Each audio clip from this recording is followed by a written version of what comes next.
Hi everyone. Just that one. Just a smidgen. Okay. Hello.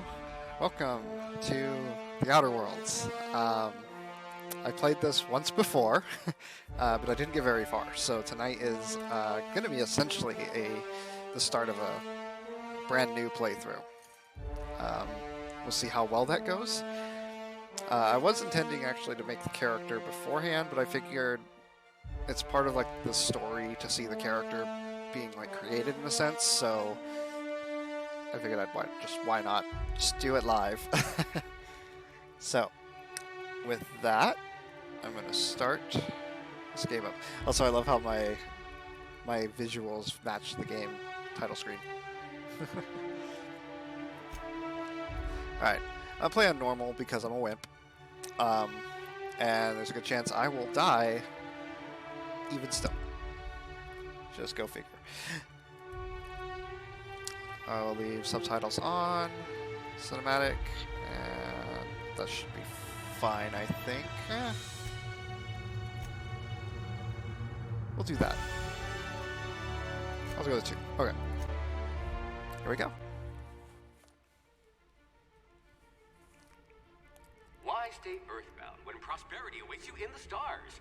Come to Halcyon, the only colony on the edge of the frontier, owned and operated by corporations. A trip of 10 short years will feel like mere minutes, thanks to the comfort and safety of your very own hibernation chamber. You'll wake up in a perfect society designed to maximize your productivity with guaranteed full employment. With only a minor term of service, you will become the master of your own destiny when you go out of this world to the Halcyon colony.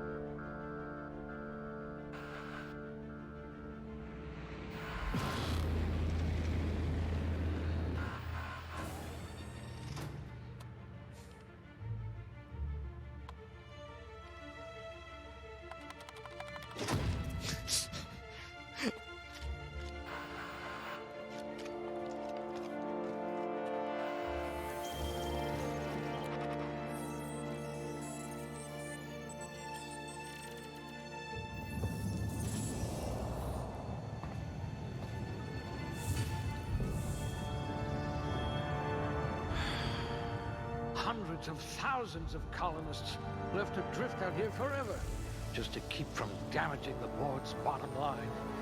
Disgraceful.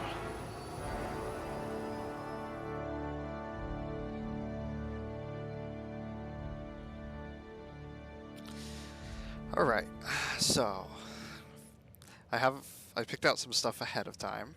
So I'm gonna take a quick look at that because I don't remember what I chose off the top of my head. Okay. So, 2 on intellect. I'm gonna max out my perception. You have an unnerving talent for reading people. It's true. And 2 on charm. Right. I thought it was 6. Or was it 1 on charm? Eyes sharper than a terror ray. Okay, so 2 high on intelligence. I'm a popsicle. Yes, I am a meat popsicle. I got 2 up on intelligence, 3 up on perception, and 1 up on charm. And that's where my attributes will set. All right.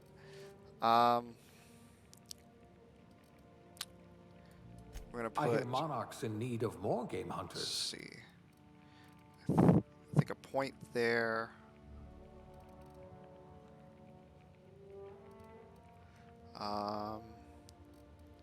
Trying to remember. I think I did.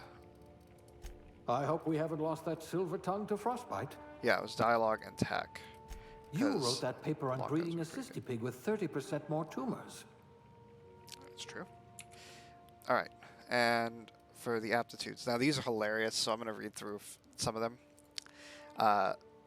No discernible aptitude. Colonists sound like a nice entry-level career for a person of your skills. Expanding humanity's reach by civilizing the cosmic frontier was ambitious enough without worrying about your day job. You had the rest of your life to decide how to be useful to Halcyon. Get 1 determination. Beverage service technician. The Halcyon colony needs good people, but it will settle for ones that can mix a memorable drink. As a human cocktail shaker, you've made concoctions that could end wars or fuel skip drives. You're still trying to balance out the flavors of a truly signature old-fashioned, though. Bureaucrat, rank 0. The universe operates on laws, and laws require paperwork. Halcyon is no exception. If something isn't stamped, filed, unfiled, referenced, redacted, certified, indexed, and numbered, then it might as well not exist. Birth certificates included. Get +1 to lock. Cashier, subgrade, non-supervisory. No transaction is finished without a smile.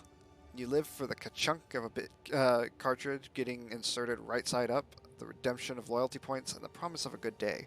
Come back real soon. Bye-bye now. You are more than empty words. They're a promise and a standard you intend on carrying to the frontier. Construction, electrician class, wire spooler. Contrary to popular belief, cable management is an art form. Something about hiding electrical wiring behind panels to maximize airflow just makes you sigh with relief. Colonists don't need to worry about the bypasses and workarounds that keep the power flowing. That's your burden to shoulder. Elevator operations specialist. A proper lift goes up and down. Anyone who thinks otherwise isn't fit to wear the badge. Being a specialist means something where you come from. A commitment to upward and downward mobility that doesn't have a price tag. Factory worker. Conveyor operator. Safety and efficiency doesn't always go hand in hand, which is why so many of your coworkers at the factory were amputees. You survived the trenches of the assembly line long enough to know when a hydraulic press just wants to pancake some fingers. Thankfully, you managed to keep all of yours. Yes, that is very true. Farmer. Dirt. You got into this business for the tubers, but you stayed for the plowing, planting, pruning, and plucking. It isn't honest work if you come home clean. Worms need dirt, and food needs worms. You're just doing your part for the worms. A food additive tester. Sometimes quality control means sampling a delicious borscht smoothie, but most of the time it means swallowing toxins until you find one that stays down. You love a good surprise. Now that your stomach lining has the consistency of a broken-in saddle, it's easy to explore your culinary limits. Janitor, sanitation class. You spend your evenings kneeling over ominous stains with a bottle of caustic solvent and an absorbent rag. How the blood got there is irrelevant, above your pay grade, and beneath your interest. You're an artist of erasure. When you're on the job, there's no trace to be found. Tossball, team mascot. There isn't a problem in all the cosmos that team spirit and a big stick couldn't solve together. Your last major head injury in the field knocked some extra cheer into you, and you've been a rising star in Tossball's competitive mascot food chain ever since. It doesn't matter that no one knows your face under the mask. You share the glory with the team. Medical technician, junior grade. Prior to leaving Earth, you earned the trust of the medical community's most esteemed junior surgeons, who entrusted you with stuffing cotton balls into pill bottles. Experience on the job made you realize that diagnosing illness doesn't take that formal education when a search terminal and a little imagination will do the trick. Safety inspector. In your line of work, the corporation's bottom line needs more protection than its personnel's. Guardrails aren't free, thermal shielding needs replacing, and a hatch that seals reliably is a luxury. You're a vanguard of ensuring that every possible expense is spared, since corners don't cut themselves. Yet, you prefer to think of workplace accidents as happy little coincidences. Scientist assistant, level 0, class A. You've cleaned out enough test tubes to develop a keen instinct for what goes in them and why. Maybe you didn't get in the business to mop up the leavings of failed experiments, but that's just part of the job. Even if you can't unsee what happens in the lab, you can at least learn from the mistakes and enjoy some colorful nightmares. And sous chef. The hierarchy of a modern kitchen is a ladder of many rungs. Your role as an assistant to the second deputy chef's aide is one of middling distinction. But you are honored to pour your heart into the ritual emptyings of grease pans and the back-breaking labor of gravy restoration. You're holding out for that advancement to poultry inspection, which is due any year now. It's the kind of safety inspector we need. All right, I'm going to choose scientist assistant, level 0, class A for the +1 in science. Class A? Oh, right. Test subject. True.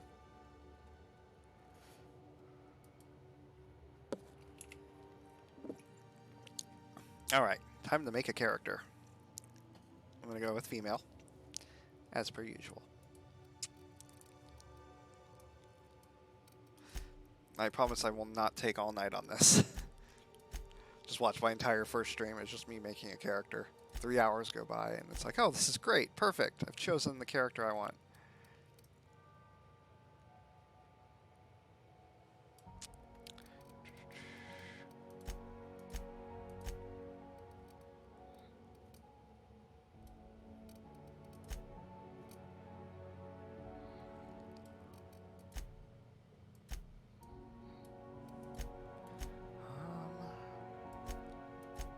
Just kind of trying to find a good eye color that I like.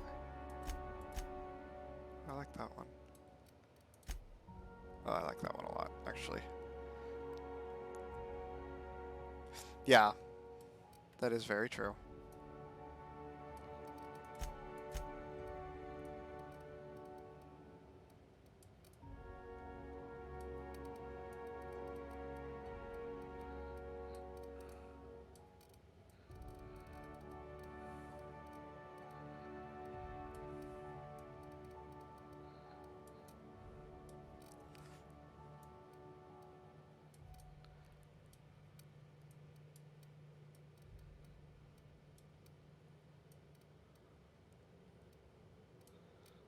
Okay.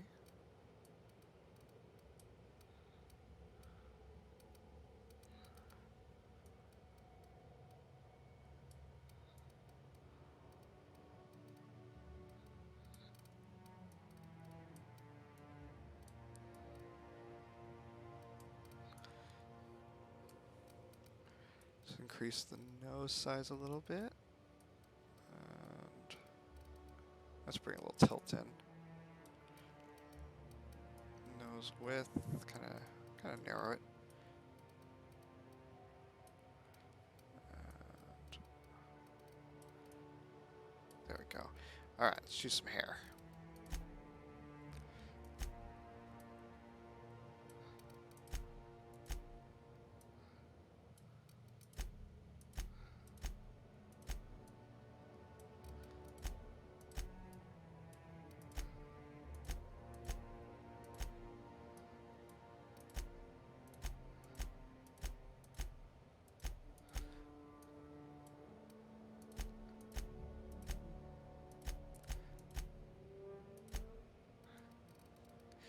Maybe something like...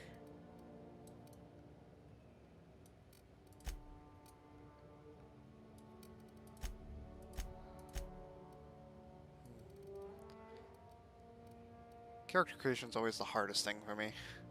I'm always like, oh well, I want them to look like this, and I kind of want something like this, and kind of like that.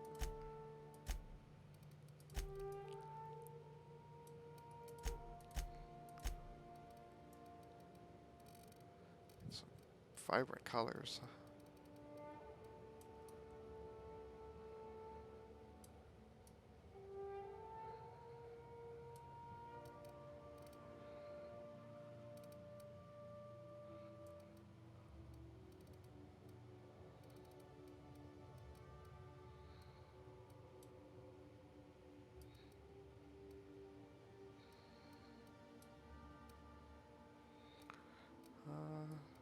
No, no facial hair. Let's see. No any makeup.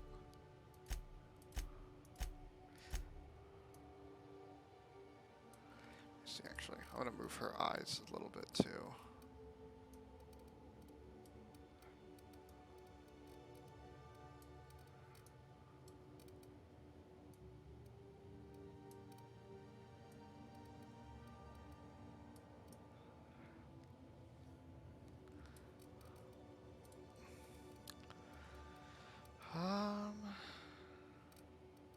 Yeah.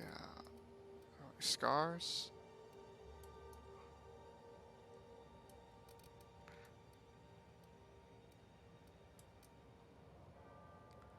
Yeah, how about a scar? I'm feeling the dirt. Okay, I think I'm pretty good with that. Alright, what should our name be?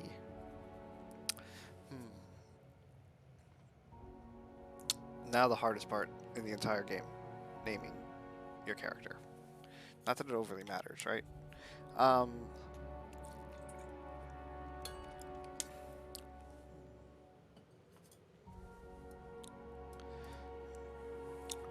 Maybe. Oh, you know what? Let's do something simple, I guess. Let's do Opal. I like that name anyway. And we are Opal the palette.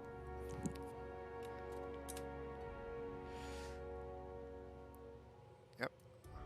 Let's. All right. There we go. And let's see here. Let's start.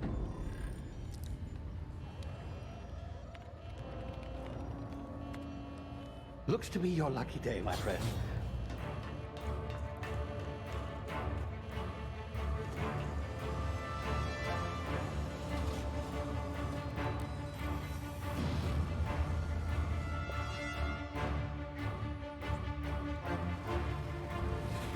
Please power down your engines and prepare to be... Not likely, bootlickers.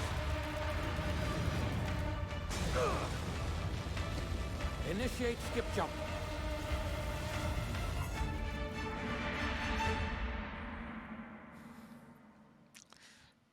Making trouble already, and we haven't even thawed.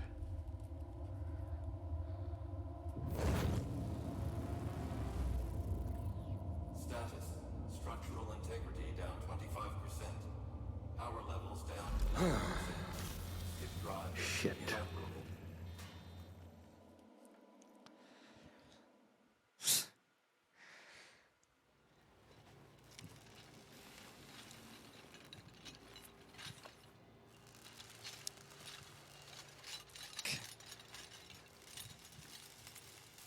Ah, there you are. Wondering what's going on, eh? Bit of bad news there, I'm afraid. Your colony ship was inexplicably knocked out of skip space and forced to complete its journey at sublight speeds. This means that you and every other colonist on the Hope have been in suspended animation for 70 years, give or take. Normally, reviving someone after so long leads to some quite horrifying results. It's called explosive cell death, but it's really more of a liquefaction. Something wrong? Oh, yes, well, not to worry. I've pumped your body full of a special concoction I devised to keep you from dying so horrifically. Hopefully at all, but I guess we'll see, yes? Unfortunately, I used the last of my chemical supplies saving you. I know it's a lot to ask, but I must have your help securing more if we're to save the rest of your fellow colonists. I'd see it done myself, of course, but the board has a sizable bounty on my head. Now, my ship is inoperative, but I've managed to hire a smuggler to help you out. He'll be... Oh, I see we're in position. Good luck!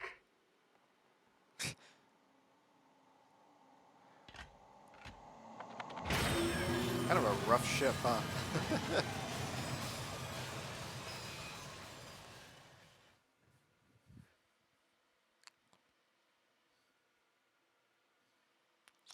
I love the loading screen ads. Can you hear me? Is this thing working? Ah, there you are. Now, where were we? Oh, yes, the smuggler. His name is Hawthorne, and he should be waiting for you at the landing site.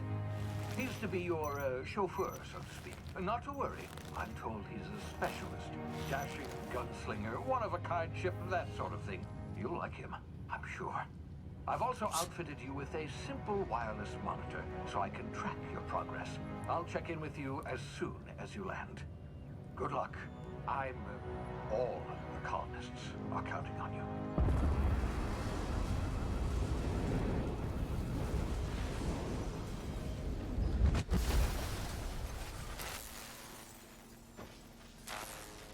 Bit of a rough landing.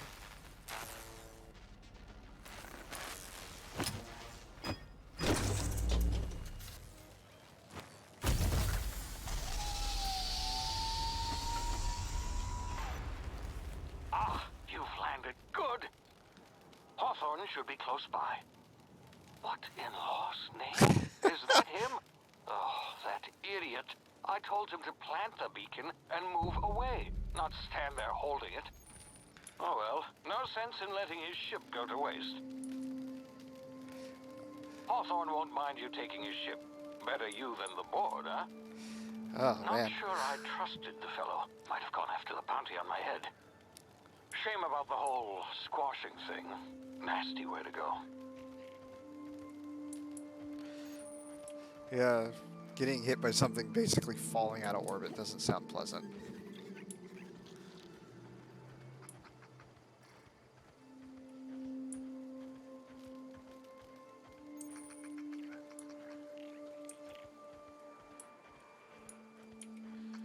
Alrighty.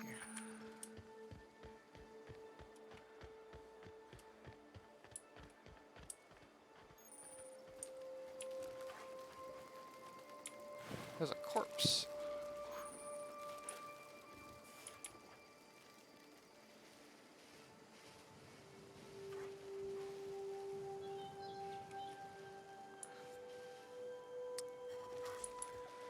Alright, we'll sneak our way past these things. I hope.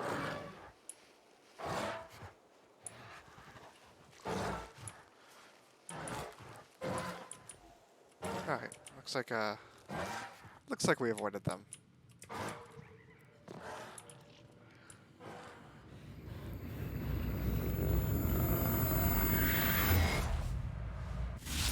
Easy now. You've been frozen for a while. There's bound to be unforeseen side effects. Fun.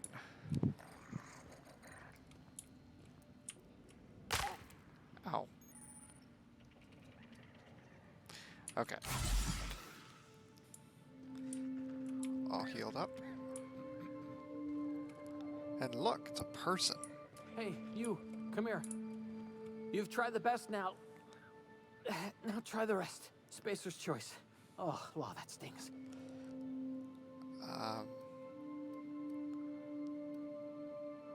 Alright, well, I've got a high medical, so let's patch him up. Looks like the bleeding stopped. I owe you one.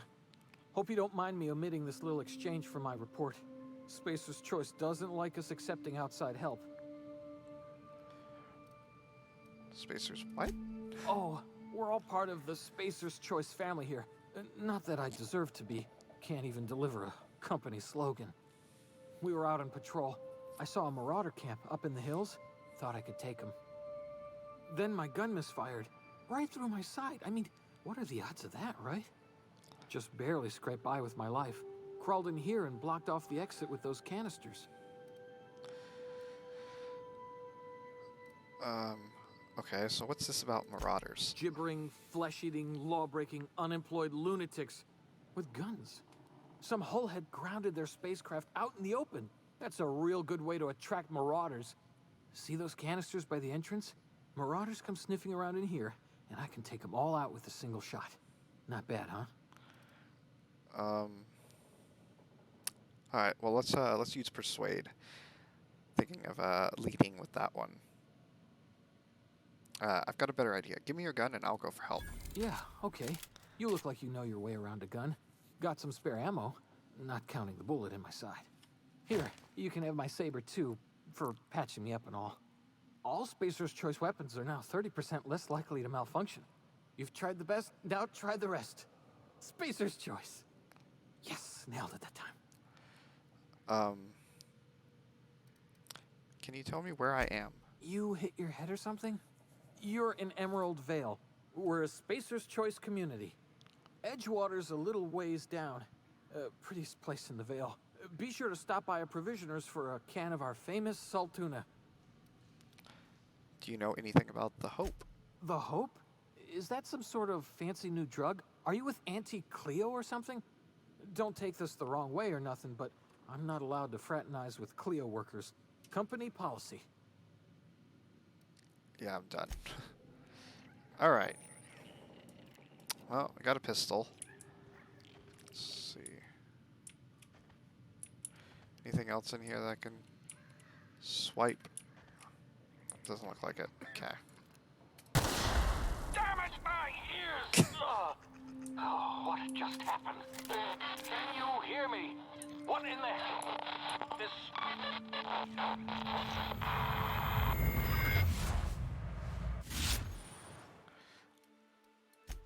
Okay, so similar to how like Fallout has the VAT system where you bring up your Pip-Boy and you can like see weaknesses and stuff, this has a time dilation.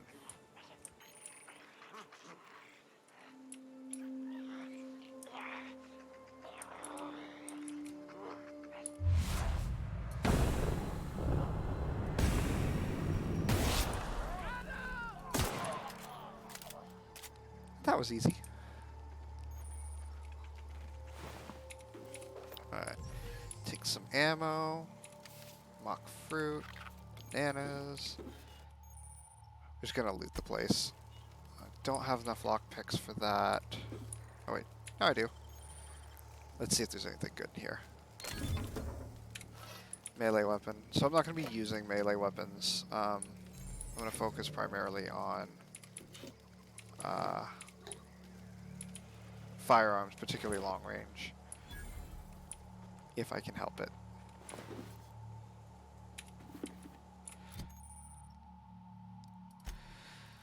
All right, let's see. Inventory management. Okay.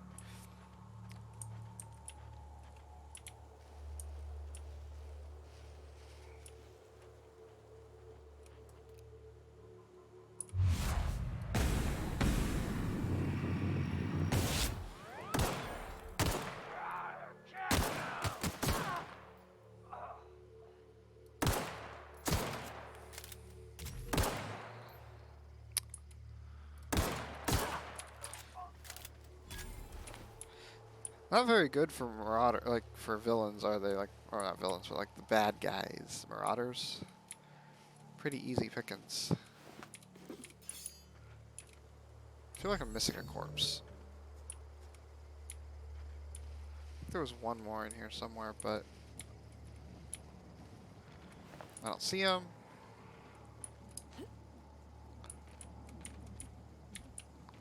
So let's just head on down.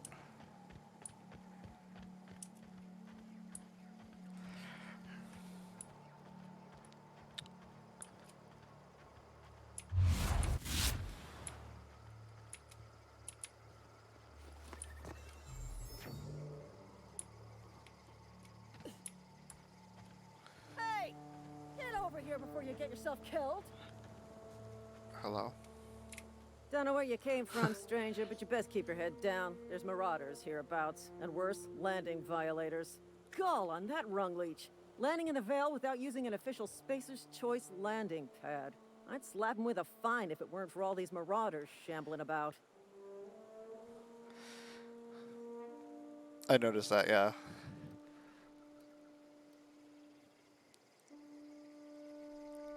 I just didn't want to spend like half an hour searching through tall grass to find a body.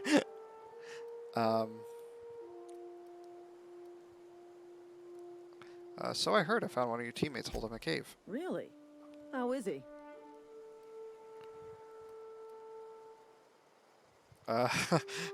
Sometimes I love the sarcasm, but I'm a generally nice person, as long as they're not pissing me off, so he'll make it. I helped him with the pain. Shouldn't have done that. Spacer's Choice family ain't authorized to receive medical aid from off-brand physicians. We'll see him back to Edgewater, just as soon as I cross these marauders off with the swift, cost-efficient fury that's made Spacer's Choice the most trusted brand in personal defense. I just, you know, need a couple of winks to catch my breath. Stretch my legs, son.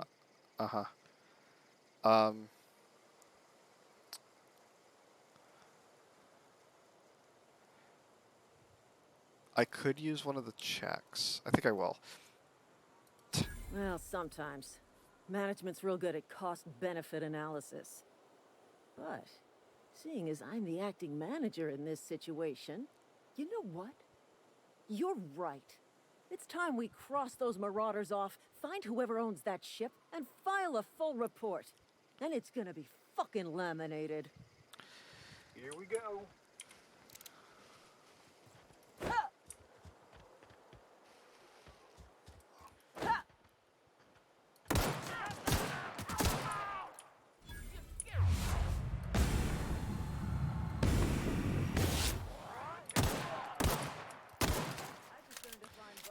Oh, that worked. Time to collect a fine bounty.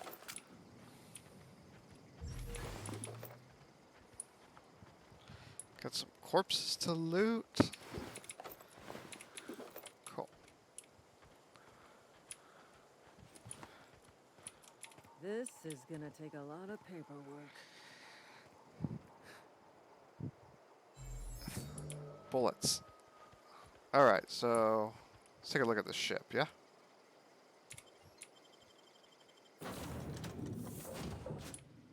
Please be informed that this vessel contains no valuable plunder.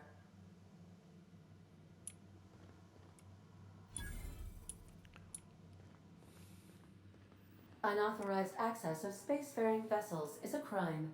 Please submit yourself to the authorities. Ada's amazing. Hello, Marauder. I am Ada, the autonomous digital astrogator of this vessel.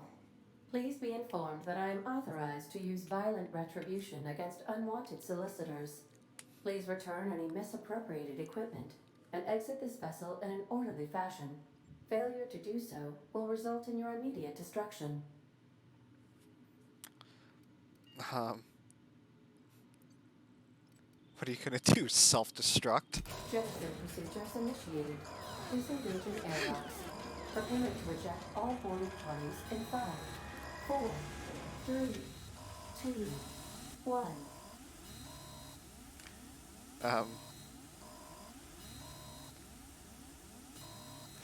Is something supposed to be happening? You are still here. My deception protocols have failed. I have been programmed to express disappointment.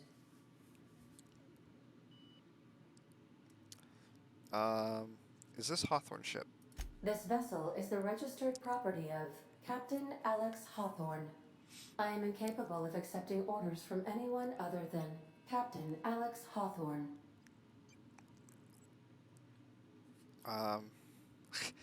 Hawthorne was supposed to meet me when I landed. I deduce from the tone of your voice that Captain Hawthorne failed to meet you at the designated location.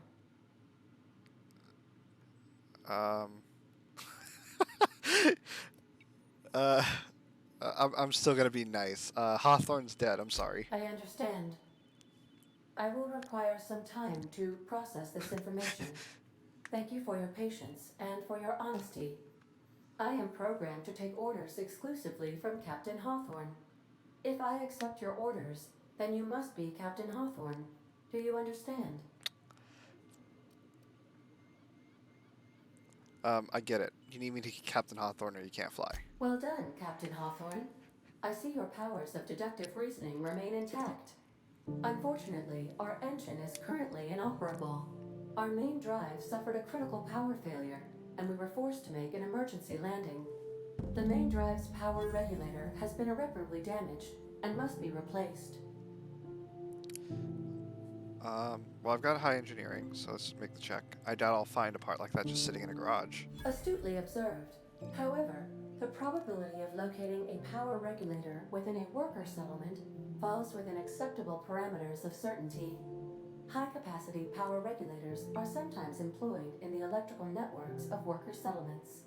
I have taken the liberty of printing you a new Captain's Identity cartridge. Please try not to lose it this time. This cartridge identifies you, Alex Hawthorne, as the registered proprietor and captain of the Unreliable. Do you understand? Yeah, Ada, I got it. Thanks. Best of luck in your search for a power regulator.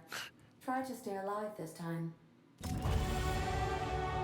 Alright, leveled up. Off to a good start.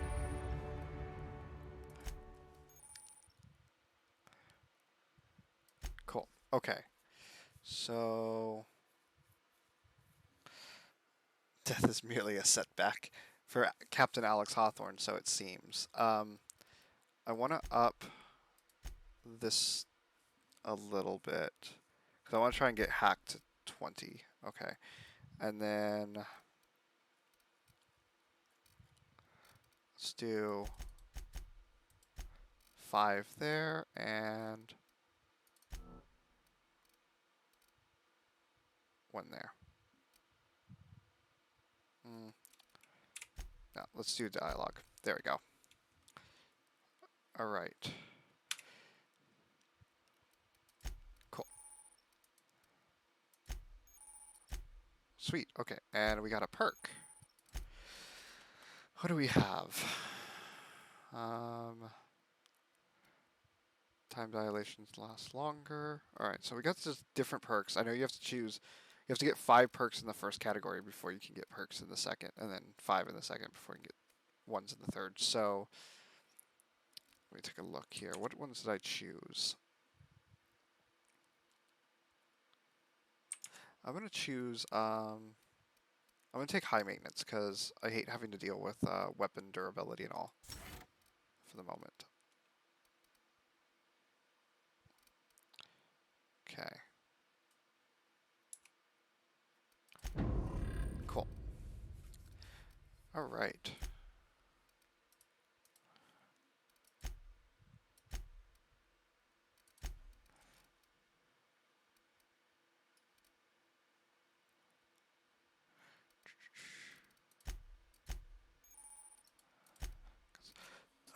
Got some consumables, but I think I'm good. Okay. Well, let's... I suppose everything on the Unreliable belongs to you now, Captain. Help yourself.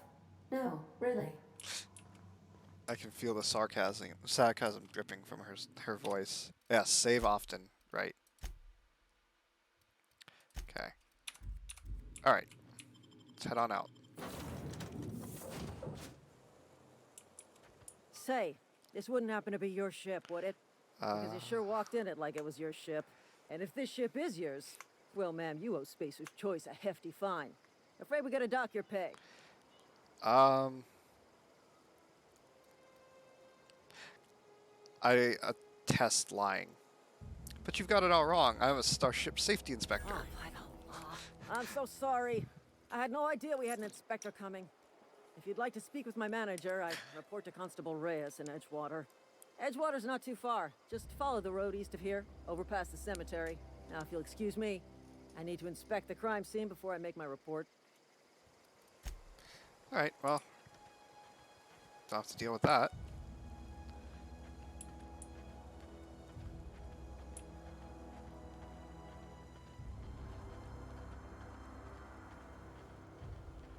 All right, we got some marauders up here. So let's approach with caution. She panic. Yes.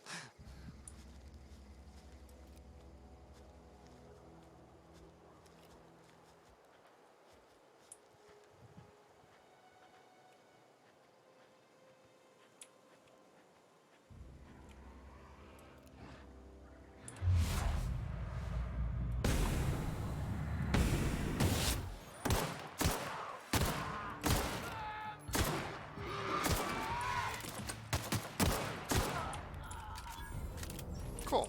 Dealt with that. Some heavy ammo.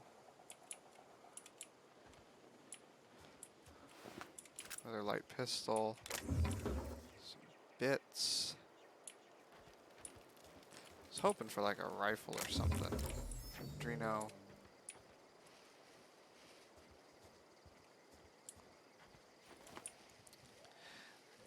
What's pretty impressive about this game is, from my experience and the first time I started playing it, is that you can get very unique like dialogue and stuff from wearing like marauder outfits and stuff like that. People get uncomfortable because it's like, oh, you're dressed like a marauder, or you're a marauder, things like that. So it's pretty crazy. It's pretty fun.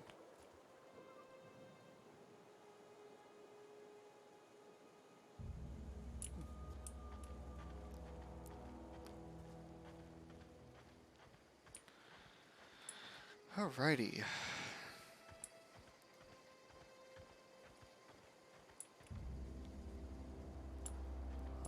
Awful lot of graves. Whoa, hey, where'd you come from? Don't go ambling out in those hills. That's marauder territory, friend.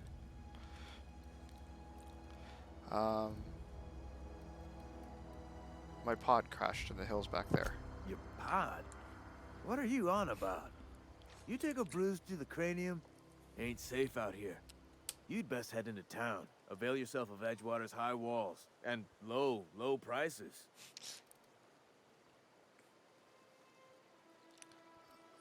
Uh, do they pay you to I don't know. Let's see. I'm trying to think. I never doubt your name. I'm Oval. Pleased to make your acquaintanceship. I'd shake your hand, but I've been hauling corpses. You don't want none of that on you. Name's Silas. Junior in humor for the town of Edgewater. We're all part of the Spacer's Choice family.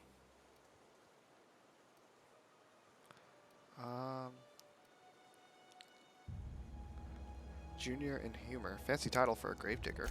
Hey, I earned that fancy title. Started off a lowly junior gravesite builder, then junior interment engineer. Oh, and I was a junior burial assistant for a time. Seem pretty old to be a junior anything. The rate I've been working, I'm bound to earn a promotion. Must be about 50, 60 burials away from associate in humor. I'm looking to make a little money while I'm here. Got a knack for being discreet-like? There's money to be made, long as you keep your nose clean. Edgewater is a company town, board-owned and operated. That includes the cemetery. None of us own our grave sites, we rent them from the company. Renting means money. Money means paperwork. Paperwork means signatures. Some of our families become a mite delinquent in paying their dues, you see? You're making people pay for their own graves? Company policy. If it was up to me, I'd put the whole town 10 feet under, free of charge.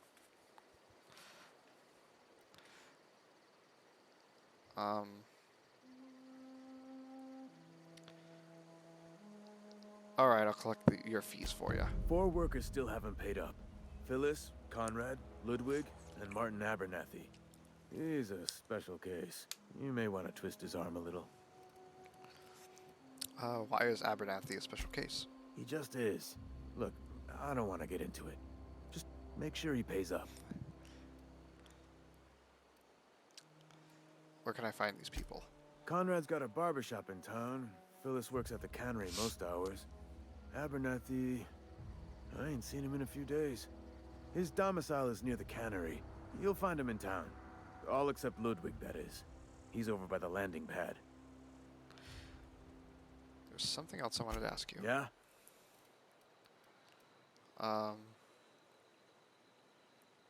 This town must be in pretty bad shape if it's keeping you employed. You could look at it that way, I suppose. You could look at us and say, those Edgewater saps lost near every soul to plague. But you'd be wrong. We're survivors. Loyal company folk, brave in the wilds. You're not worried about falling sick? Every now and again, a virulent plague sweeps through our town. That's life on the frontier, I suppose. A body grows accustomed. How long have you been a junior in humor? Gravedigger? Whatever. Hang on, I'm doing some math in my head. 20, 30, carry the 1... all my life? Work's been real good to me. Fresh air, exercise. Only problem is the paperwork. Can't get anybody to pay their gravesite fees. You lose a lot of people to marauders? Former people, yeah. Marauders been raiding my graves, you see. Hence the armed guards. If you've got a marauder problem, I can take care of it. Well, if you're gonna go headhunting, talk to Constable Reyes back in town. She pays for marauders by the finger. What are they after, loot? Oh no. They are after the most precious loot of all. Spacer's Choice Company property. If those marauders swipe any more bodies out of my cemetery, company's gonna duck my pay. Alright, thank you for your time. So, this was something that, I picked up the first time, but it's pretty dark. The companies of Outer World own the employees. All the employees are basically company property. And so their graves are also company property, and they have to pay basically rent on their graves. It's a little bit of a crap sack future, if you will. Alright, let's check these houses a little bit.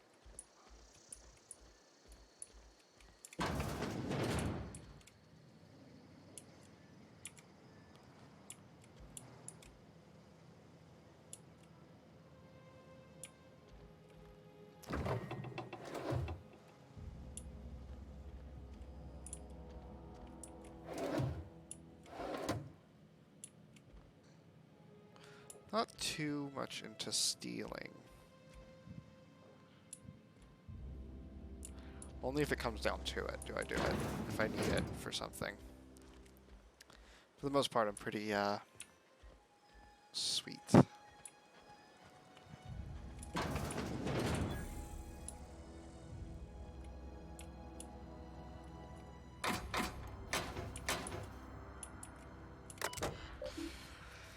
Alright, oh, this is his computer. Alright, so what do we got? So we have messages from Spacer's Choice Human Resources. Edgewater Cemetery is a property of the Spacer's Choice Company. The Spacer's Choice family takes care of its own from the cradle to the grave. Gravesite plots and headstones are provided by Spacer's Choice at an affordable rate. Comfortable, spacious plots, custom engraved gravestones and monograms, complimentary eulogy courtesy of the Order of Scientific Inquiry. Let your spirit rest in the privacy of a Spacer's Choice brand gravesite. Dear reader, your subscription to Inhumor's Association newsletter has expired. We'd like to invite you to renew your subscription. Act now, and we'll throw in our copy of the newest publication, Shovel's Gazette and Quarterly.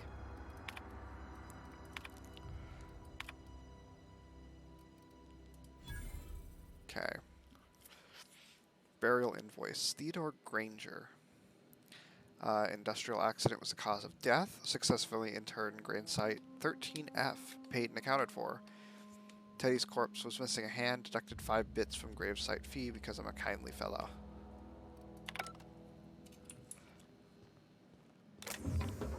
Heaven forbid you show up with, you know, just a head. Alright, well, let's head into Edgewater. The Jewel of the Emerald Vale.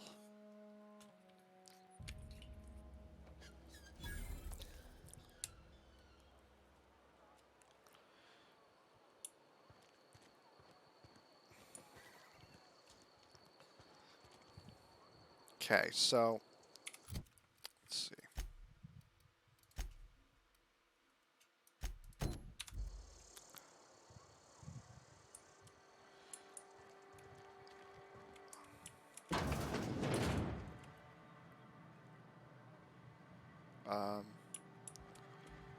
A lot of blood for a barbershop. Please don't touch anything. Your hands are probably crawling with germs. Physical hygiene recapitulates moral hygiene. Cleanliness is next to lawfulness. I can show you my hands. Do your haircuts usually come with free lectures? We don't believe in free anything here in Edgewater. We're a Spacer's Choice company. I'm Conrad. You will report to me if your hair fails to meet Spacer's Choice aesthetic standards. You will also report to me in the event of your death, whereupon I will clean and prepare your remains for interment.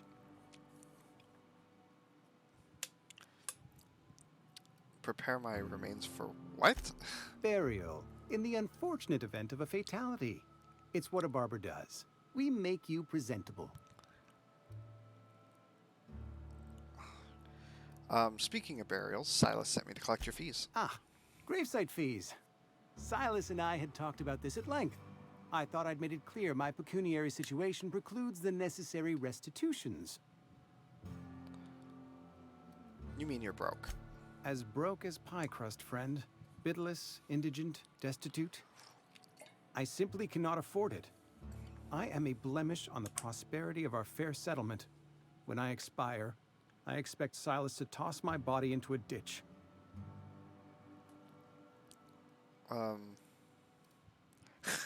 That's some quality drama, Conrad. You should audition. Thank you, no. I despise the cereals.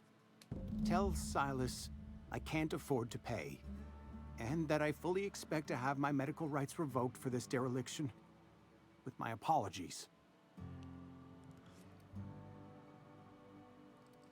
Hang on, medical rights? Some time ago, I fell ill with the plague.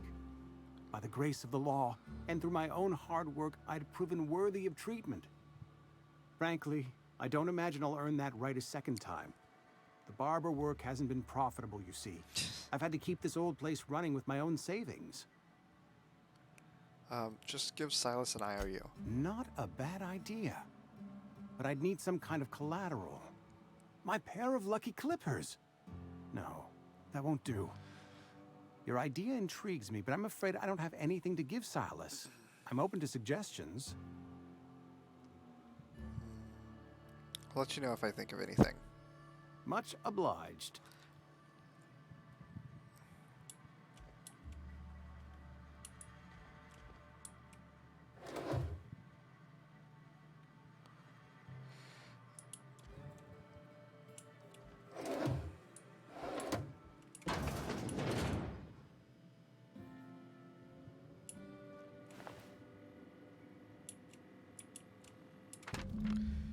Conrad, receptionist shot himself. This is bad. Company's gonna have to call it for what it is.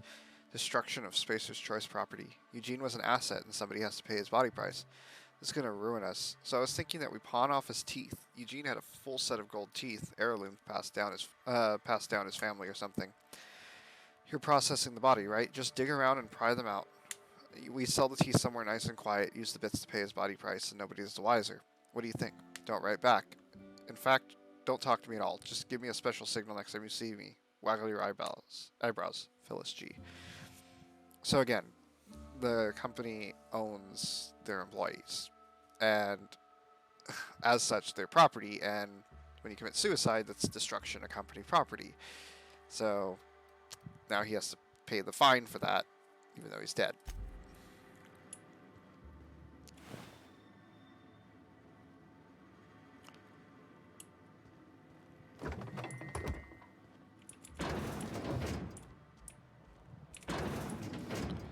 Alrighty, well.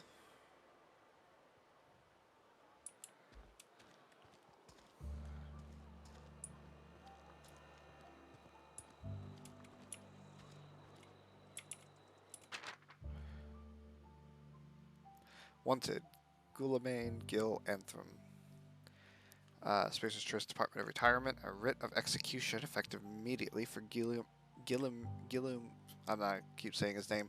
Former Spacer's Choice Associate Mechanic. Terminated from his position and escorted from Edgewater on grounds of unauthorized use of Adrena time. Wanted for destruction of company property, murder of company workers in good standing, theft, and unauthorized use of medical supplies. Generous bounty payments on delivery. Must be able to sign your own name. That's also interesting. Murder of company workers in good standing. So, theoretically, murder of a company worker in bad standing is probably not as bad if punishable. Yeah, or the family. Bertie Cotton. Former Vicar stationed in Edgewater Vicarage. No longer in good standing with Halcyon Branch Order of Scientific Inquiry, at large and dangerous. Wanted for destruction of company property, murder of company workers in good standing, sedition, and unauthorized use of medical supplies. Doc Maybell Burgess.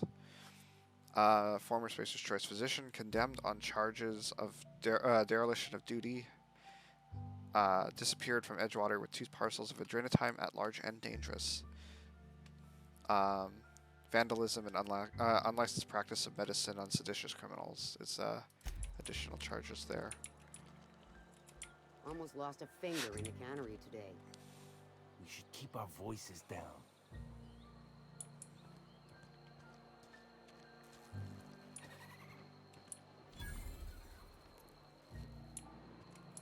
I've got some time.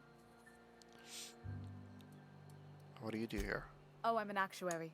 That means I keep tabs on a worker's living expenses. How much it costs to feed, clothe, shelter, bury, and replace your average human worker. Technically, I'm employed by the Spacer's Choice Department of Human Resources. I'll leave you be.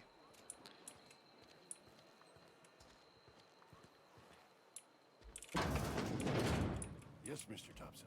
I'm fine, Mr. Thompson. Never been healthier. Whoa, did Mr. Thompson send you? Well, you tell Mr. Thompson I'll be right at my post. Tomorrow. Bright and early tomorrow. Because I'm definitely not plagued. As spry as a spring chicken. That's old Abernathy.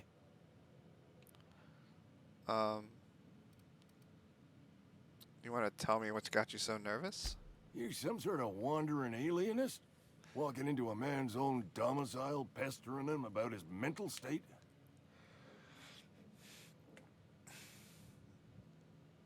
I'm positive you mentioned something about being plagued. You don't know that. I could have been saying anything. Maybe I said vague. You know how words sound a mite strange when you're sick. Wait, no. Oh, damn it. Okay, listen. Maybe I am feeling a little under the weather, but I swear I'm on the mend. Please, don't tell the constable.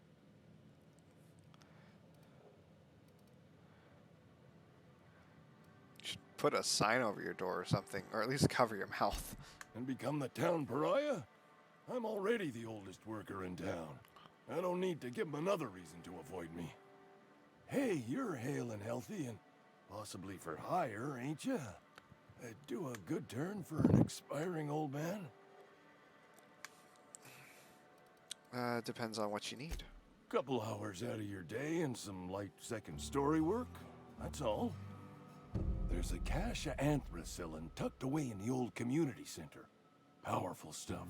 Stronger than what we got, anyway. I need you to break in, nab that medicine, and bring it back to me. Oh, I'll do it. You oblige me with your haste. I think I feel the plague spreading. Oh, Law, it's in my spleen now. I can feel it. Taking an awful risk trusting me, you know? I know that, but I got nobody else to turn to. Reed would have wrote me up. Constable would have locked me up and wrote me up. Could have gone to see the good vicar, but I never did find my courage. I'm here to collect your gravesite fees. Silas knows, doesn't he? That's why he sent you. That's why he wants me to pay up. He knows. Look, I got my gravesite fees right here. See? I'm good for my word. Get me that medicine, and I'll see to your payment. I'll leave you be.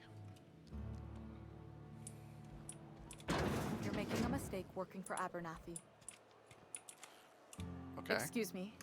I'm Esther Blaine, Spacer's Choice Actuary. I overheard your talk with Abernathy. I hope you're not thinking about getting him that medicine. Abernathy is a well-known hypochondriac. Anthracillin is wasted on him. You're better off selling it to me instead. He's got symptoms of something. You're saying it's psychosomatic? All I'm saying is Abernathy's worked in this town longer than some of us been alive.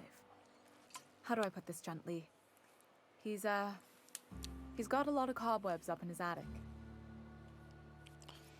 What do you need it for? I probably shouldn't tell you. Don't want you implicated for what I'm trying to do. Let me worry about that. All right. Here's a summary. A lot of sick people in this town, and we don't have the medicine to treat them all. Can't reach out to corporate without crossing a river of red tape, so I'm reaching out to you.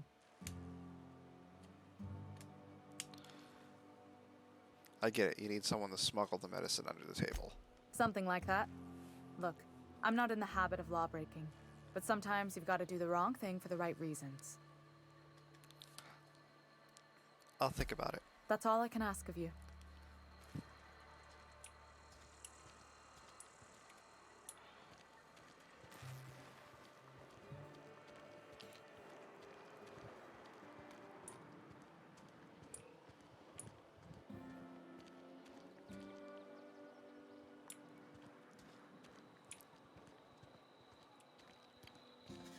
I'm sorry. I'll just be a minute. You had a minute. Next one comes out of your pay. Ease off the threats, friend. I'm going.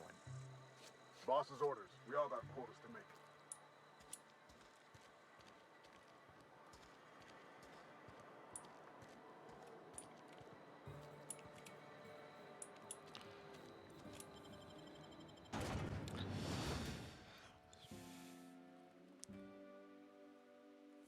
So, from what I understand, things don't get much better throughout the rest of the universe. Galaxy. Sure is pretty, though.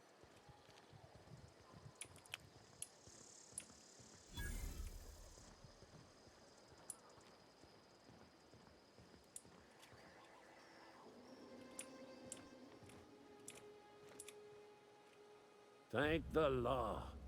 I've been requisitioning backup for months. Guess the boss finally came to his senses. You ever swung a truncheon? Let me see your rifling stance. I want to make sure you're up to snuff.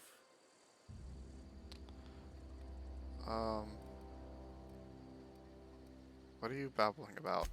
The war! The coming apocalypse! Man versus machine! I'm talking about mechanical soldier. Cold, heartless automatons made of iron and lies.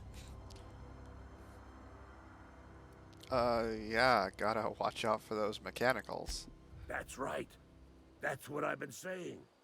We gotta square our shoulders and stand ever vigilant.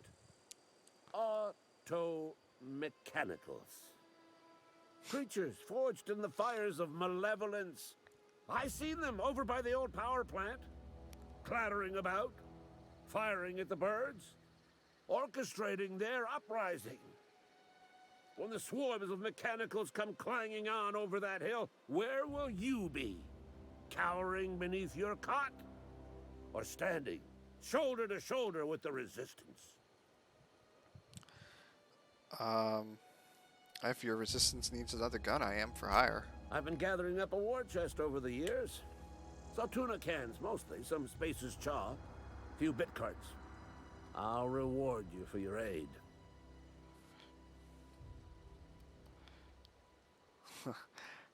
Could be a little shrewd there.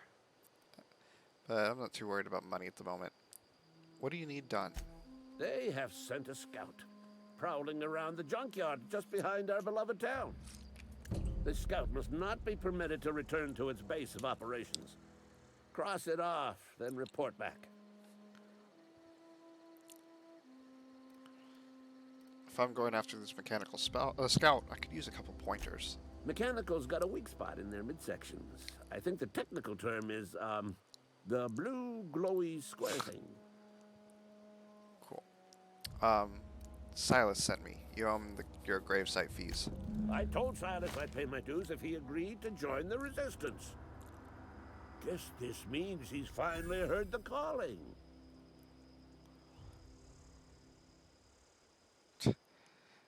He sure did, and he's asking for a little extra to furnish the resistance with mechanical repellent. Nah. Not gonna squeeze money out of people.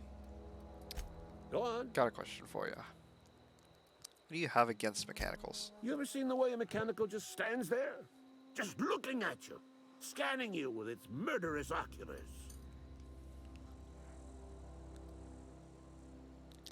Pretty sure that's what they were programmed to do. Mechanicals have been programmed to eliminate the human race. They've been programmed to replace us. First, they will rob us of our jobs. And once they have taken away our livelihoods, they will take away our very lives. I'll let you be. Alright.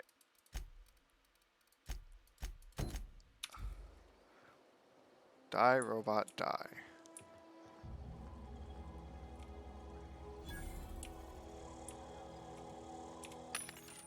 Some vending machines.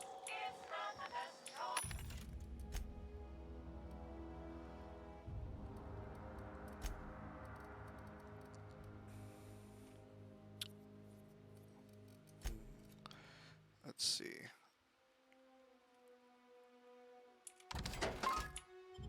Sell junk. Sell that.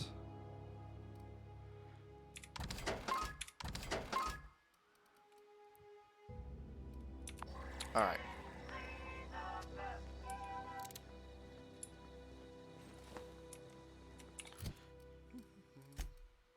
Okay. Let's go deal with this mechanical scout.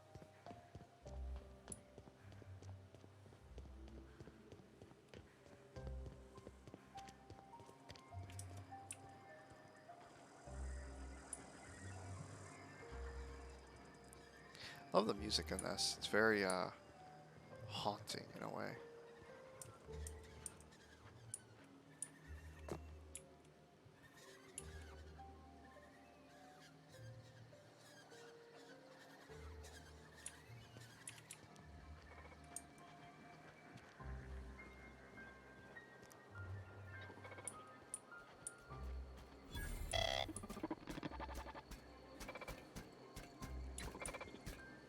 Searching for repair bay. This thing Error. seems pathetic. Navigation systems failed. Unable to comply. Ooh, that needs a high engineering. Damage to navigation systems detected. Attempting to return to designated repair bay. Error. Navigation systems failed. This is a junkyard, not a repair bay. Navigation systems have determined this location as Spacer's Choice. Designated mechanical repair bay. Attempting to misdirect or confuse a Spacer's Choice mechanical is a punishable offense. Please report yourself to your supervisor. I don't have time for this. Alright, well, I feel kind of bad executing that poor thing. This is not the brightest bulb in this junkyard.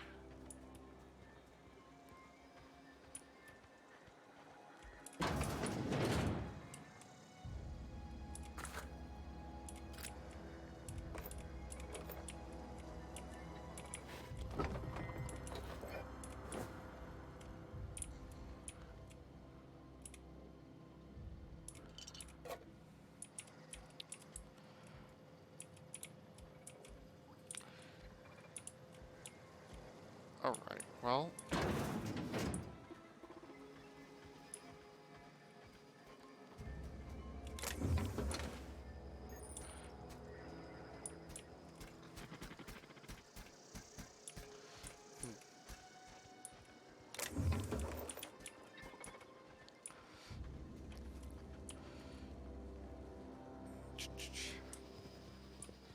I guess we should try and get the other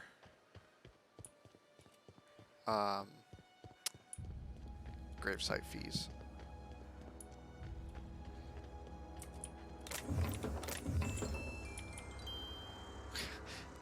Picked up a music box. How strange.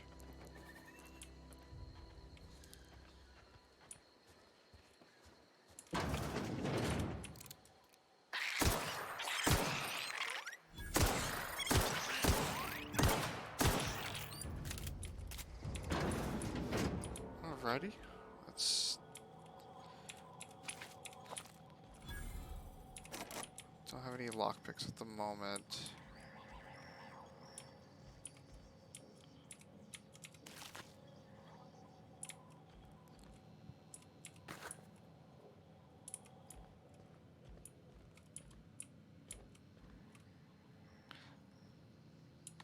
Don't have any hacks either. Oh wait, some bypass shunts.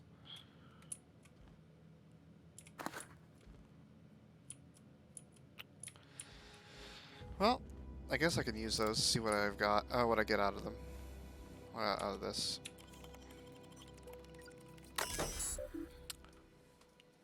Okay. Unlock the upstairs door. Messages. 2. Art Hobson from L. Gibbs. Hey boss, I just wanted to check up on the new Saltuna Light project. I've been brainstorming some new taglines for the product line, and I think some of them will really catch our customers' attention. From Art Hobson to L. Gibbs Marketing Division.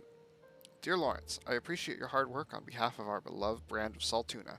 I've just received a response from corporate. They're not interested in your idea of a light version of the Saltuna brand because we'd rather not compete with ourselves. But they are interested in the idea of a lighter Saltuna. Effective immediately, we've been instructed to use heavier weighted cans so we can pack them with less Saltuna, thereby saving bits to every can. This is exactly the kind of breakthrough our cannery needs. In fact, our logistics department has just confirmed my request to have you transferred from the marketing division to the cannery. Can you imagine, Lawrence? You'll be rubbing elbows with your fellow workers on the canning line, filling each slightly heavier can with slightly less Saltuna, hour after hour, day after day. This is a great and tremendous honor for you and for me. Effective immediately, your position in our marketing division has been terminated. I expect you to report to our foreman tomorrow morning. Your uniform will be deducted from your pay. Very much a crapsack world. So here's some of his Saltuna light taglines. Melts on your fork, not on in your mouth. Less fat with some Saltuna flavor. It's brine time. Now with the satisfying crunch of cartilage. You can't spell Saltuna without salt. Also can't spell Saltuna with ants. Potential to market towards families. Leading scientists say it's still food. The Saltuna will thank you. Warning, may cause auditory hallucinations.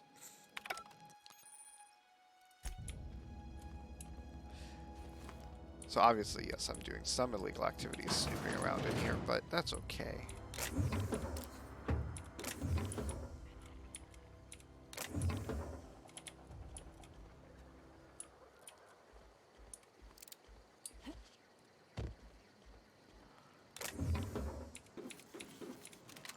Sweet. So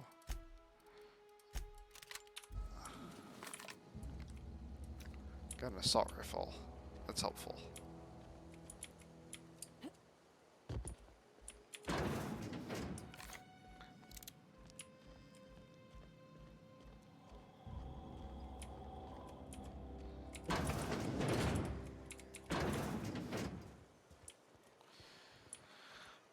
This place is locked.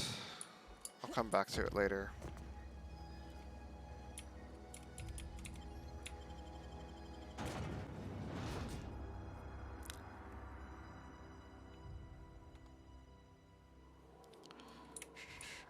Okay. Alright. I need to step away for a moment, so I will be right back. So give me just a few moments.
Hello everybody, I am back.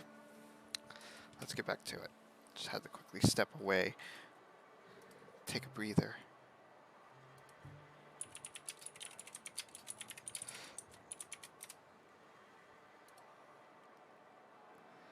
Okay.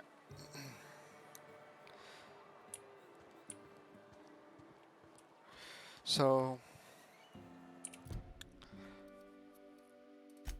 got a few quests here and there.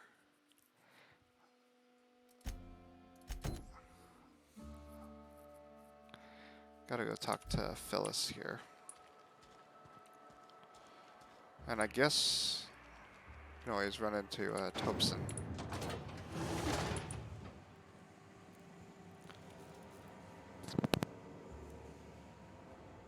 Excuse me.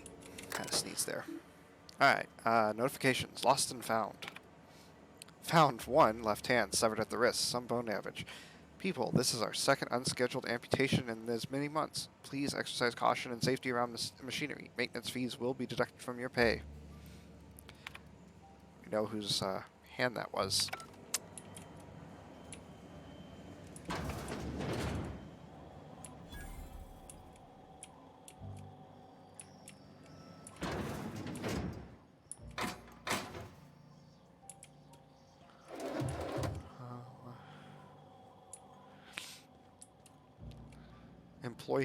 Employer rights under the Biased Labor Standards Act.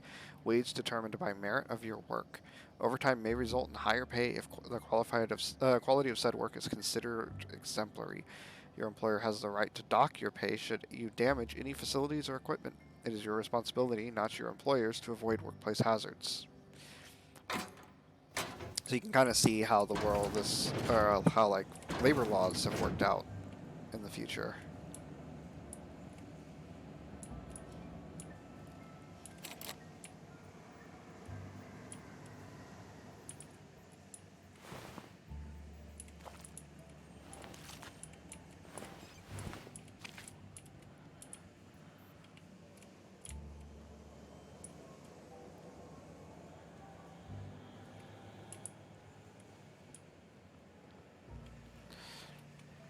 Kind of a, what's the word?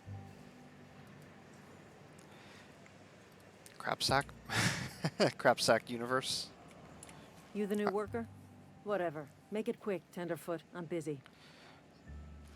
I'm guessing you're the foreman? Foreman Granger. Mind those words don't come out of your mouth unless preceded by yes or right away or thank you. Gravesite fees. I'm here to collect. Shit. Silas still on about that. Here, take the fees. I'd appreciate it if you didn't tell Reed I was late on my payment. These papers aren't signed in your name? Because they're not my fees and not my gravesite. Guy I worked with shot himself. I paid the bill.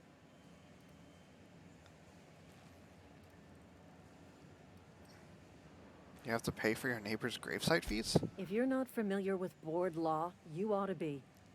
Law requires delinquent gravesite fees to be paid by the deceased party's closest living relative, which meant me. Shame, though. Eugene was a good worker. So the guy shot himself? Woke up one morning and put a round through his upper story. Can't imagine why. The kid was doing all right at his desk. We all thought he was an upstanding receptionist. Just between the two of us, I'm pretty shocked his weapon didn't misfire. Spacer's Choice handguns aren't the most reliable. Must be tough losing family. Eugene wasn't family. Thought you said you were his closest living relative. Yeah, I was the closest living person relative to his body at time of death. I'm the one who found him, you see, so I pay the fines. Suicide's a crime. The legal term is irreparable damage to company property. What Eugene did to himself was vandalism.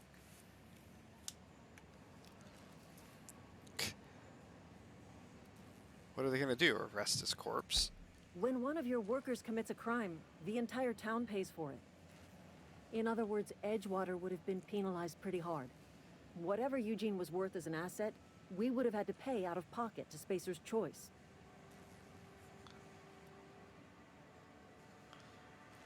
He was a person, not an asset. Well, excuse you. I'll have you know, Eugene was an asset to us all. May his atoms be commended to the law. All I know is Silas asked me for Eugene's gravesite fees, which means he was approved for burial, which means his papers went through, which means the town's in the clear. I'm just glad to put this whole ugly affair behind me. Eugene can rest his bones in peace, and the rest of us can get on with our own lives. I'll let you get back to work. It's pretty ridiculous. The whole, situation. Alright, messages from Tobson. Phyllis, owing to your hard work and positive attitude, I have sanctioned your access to the medical treatment in the event of the contagion. As you know, the company has not provided us with enough medicine to treat every worker. I wish I could treat every member of the Spacer's Choice family who fell ill in this plague, but I cannot. Medical privileges are strictly merit-based. Please do not, under any circumstance, distribute your ration of medicine to any other worker. We're all in this together. Alright, let's hack that. Continue. Alright. Personal files. Last entry. Theodore buried last night. Reed asked me not to report his death in our quarterly. Sounds fair to me. Was asked to prepare a statement or something for the other workers. Been thinking about it. Don't know what to tell them. Don't end up like Theodore. Do your work, show up, wear a smile, and you'll get your medical privileges. It's a start.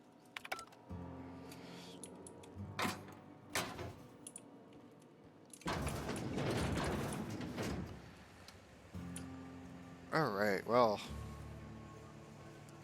This shit sucks.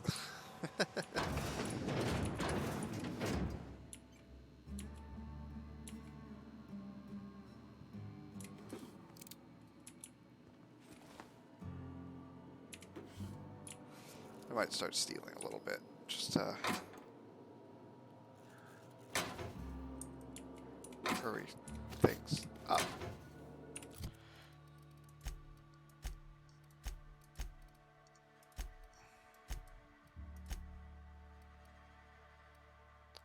As long as nobody notices, it should be alright.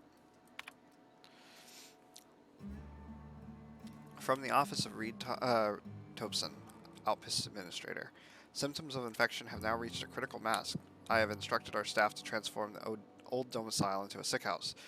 Plague is a reality of life on the frontier, and as spacers, we are expected to face up to reality. And the reality is that we do not carry enough medicine to treat all of you. Medical treatment is a privilege, not a right. We must strive every day to demonstrate our worthiness of that privilege. If you find yourself suffering the symptoms of incipient plague, the best thing you can do for yourself and your family is to don your jumpers and come to work. Work fortifies the spirit. Physical illness encapsulates spiritual weakness.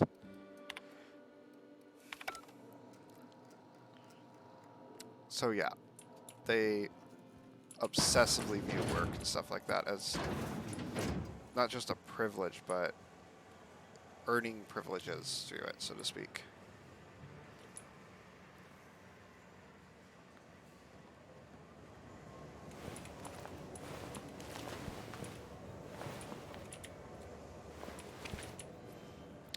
I'm gonna steal what I can. Speaking of.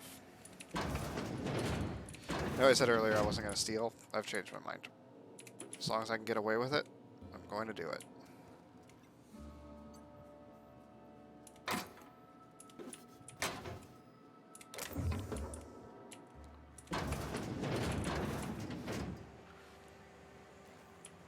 Easy way to make money. And it's not affecting my morality, so... I mean, you know, in real life. Bones and gears don't mix. Worker injuries affect our bottom line. Use caution when operating heavy machinery.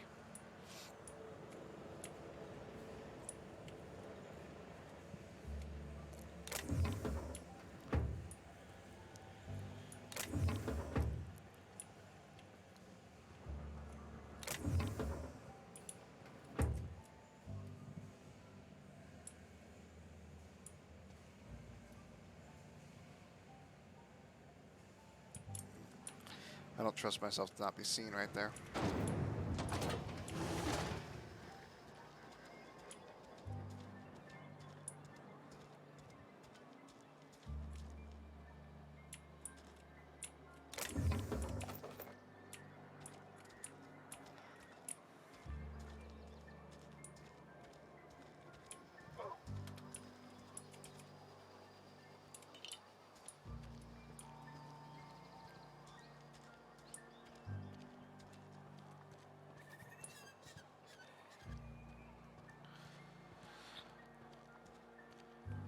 Wonder if the plague's ever gonna pass.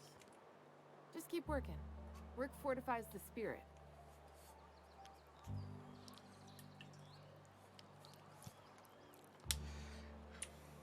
Work fortifies the spirit.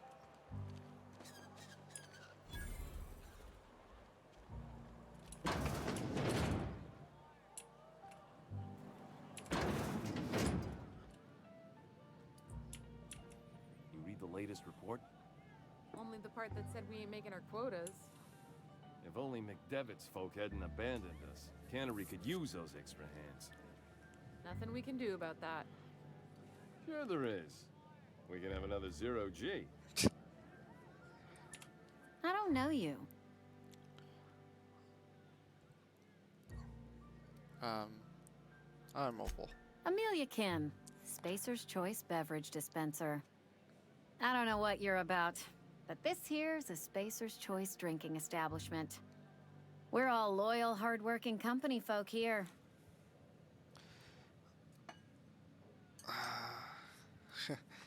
And what a fine establishment it is. You really think so? That's kind of you. I've been trying to keep the floors clean. You got no idea how long it takes to scrub the tiles. Guess I misreckoned you. Sorry about that. I didn't mean to be curt. We just got some problems lately. I can get you a drink if you'd like. Gotta ask you to enjoy your beverage within the premises, though. Can't risk you bringing a drink over to those deserters. You understand. What's this about deserters? Traitors. The lot of them. Bunch of folks decided they were tired of working and went out into the wilds to fend for their own selves. Town's already struggling to make quotas, even without that band of slackwits abandoning their posts. Bunch of lazy, shiftless rung leeches. Anyway, enough about them. What can I do for you?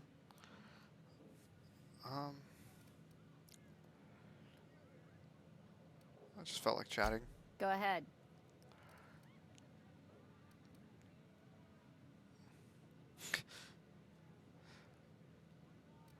So what's your story? I don't see how that's any of your business. Not trying to judge you, just curious. You're the first to ask after me in some time. I'll give you that. But I don't have a story to share.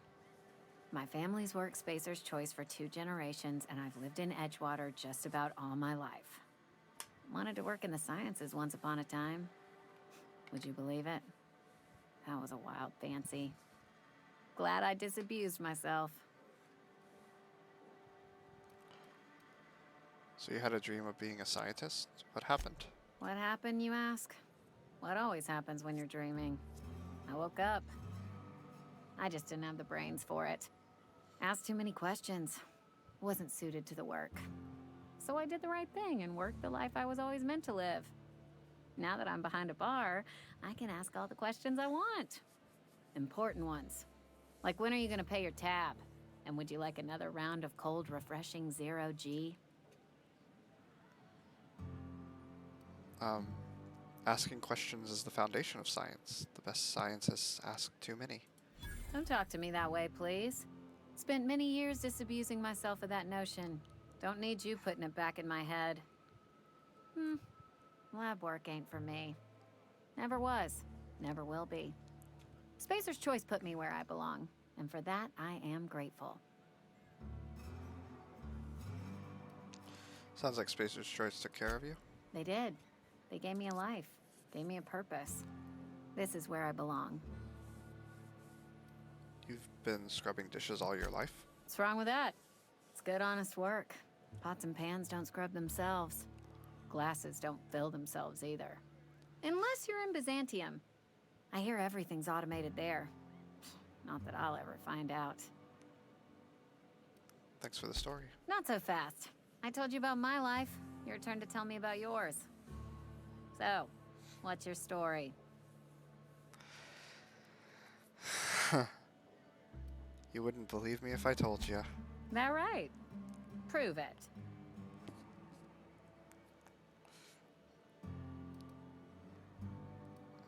I'm the last survivor of the colony ship Hope.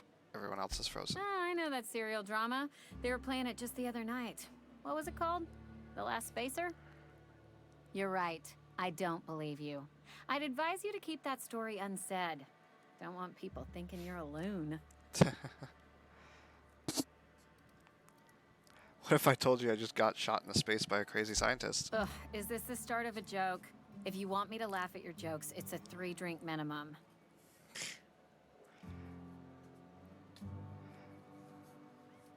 I'm not joking. My escape pod landed in the hills on top of a guy. Look, I don't know what you're blathering about. If you took a blow to your skull, you really should settle down with some zero-G. Anyhow, whatever happens outside the walls is not my business. Only deserters and marauders wander out there, and I cannot tell you which I revile more. My world is these 4 walls, that door, and a row of mugs that need cleaning. It almost sounds like you're afraid to go outside. Let me make something clear. Spacer's Choice has been real good to me. The town's been real good to me. I start gallivanting around outside the walls, poking around in places I shouldn't be, learning things I've got no right to know. People will talk. Won't ever catch me asking about the world outside. Else the town's gonna say Amelia's gone soft. That Amelia's pondering desertion. I don't want that.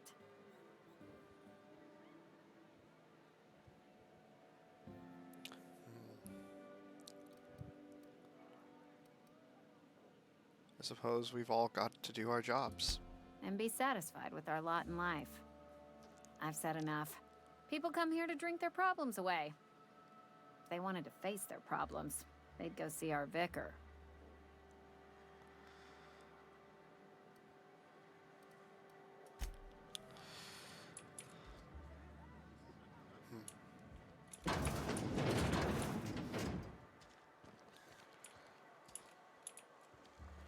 Another day at the cannery. Don't go knocking your work. Hello. It's not the best choice. It's Spacer's Choice. And before you ask, I'm all out of deluxe salt tuna. All I've got is gourmet. I need to fix this ship. You know where I can find parts? You ought to go have a talk with the boss, Reed Thompson. He's up in his tower above the cannery. Got some questions Go for right you. ahead. So about this plague that's supposed to be going around. Plague? I don't know anything about a plague. We are the very picture of hot-blooded physical vigor.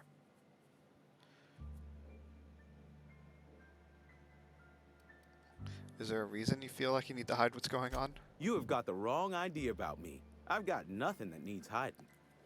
Some of us who get sick are liable to exaggerate the conditions of that sickness. But the fact is, if you work hard, you have got no cause to worry. That doesn't make any sense. Spend enough time in the Spacer's Choice family, and you will come to understand. Medical treatment is commensurate with our value to society. Spacer's Choice will dispense medicine for the indispensable worker. Natural selection at work. And if you don't work hard enough? Then the hand of medical science will not grace you with its touch, and you must recover on the virtue of your own grit. Listen, you mind if we talk about something else? Rambling about company policy gets me feeling all lightheaded. I can't imagine why. Let's see what you're selling. Music to my ears. Okay, got a 2% discount. Sell junk.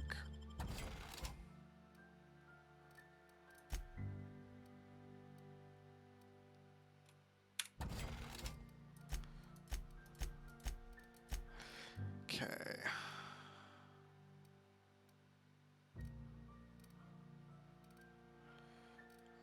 I don't trust Spacer's Choice. Okay, let's repair all. Whew, no, never mind. That's too expensive.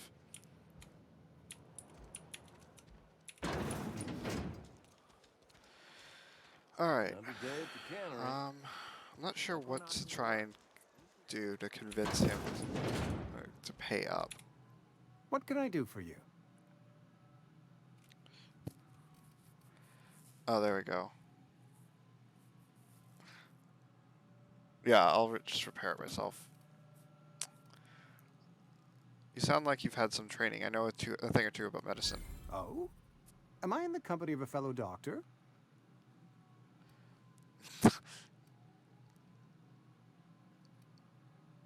Only if we use the term doctor loosely. So you prepare corpses for burials. Pretty specific job description. You may think that, but the tidiness of my fellow worker is my responsibility. Alive or otherwise. Whether you're showing up to work or going to that great cannery in the sky, it's my job to make you look like a million bits. I know about Eugene. Why not use his teeth as collateral for your grade site fees? You know about Eugene? How?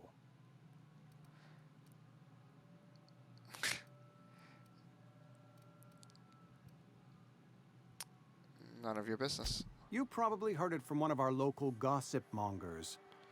Eugene's golden teeth were a family heirloom, representing 3 generations of poor dental hygiene. He took them to his grave. They were probably worth a few bits. More than a few. Those teeth were his personal savings. I can't ask Silas to dig up a man's body and pry a few teeth loose from his jaw just to pay my bills. Can I?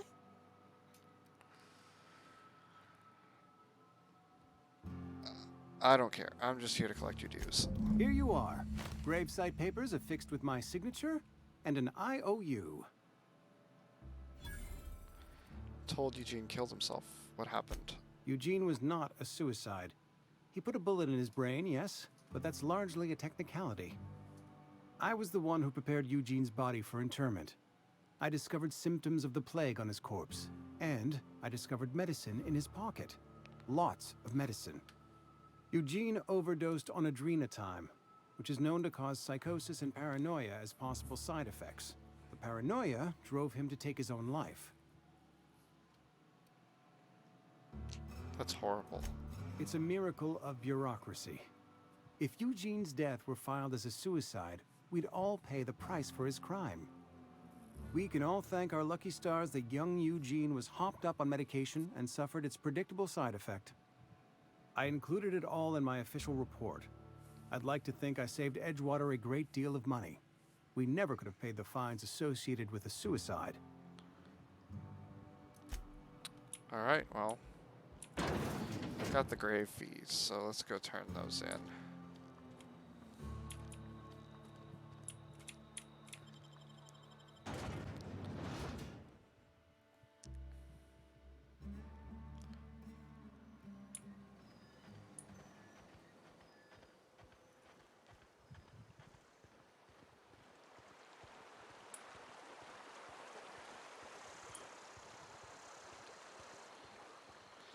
Alright, Silas. Fancy threads. That some kind of hibernation suit?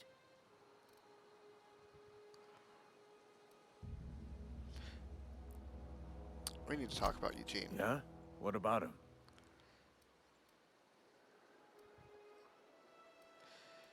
You first. I know you buried him. Well, yeah.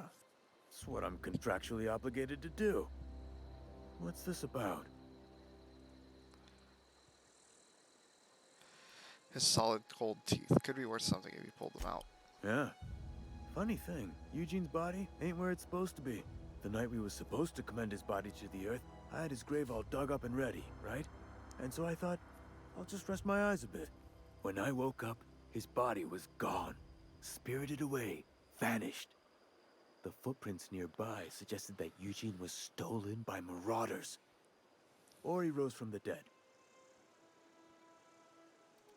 I'll keep an eye out for them, I guess. Let me know if you find anything.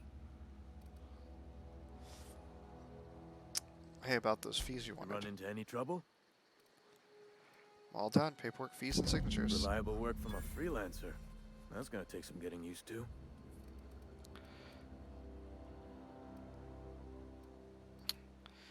I went out of my way for you. And I'll buy you a drink sometime. Something more. Nah, I'll hold you to it. Fine. Cool. Alright. 10 more points.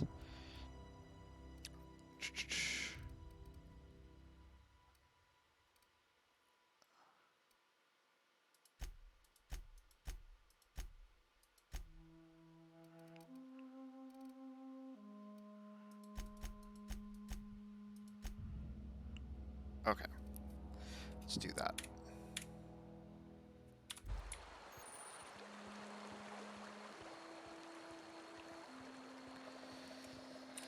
All right.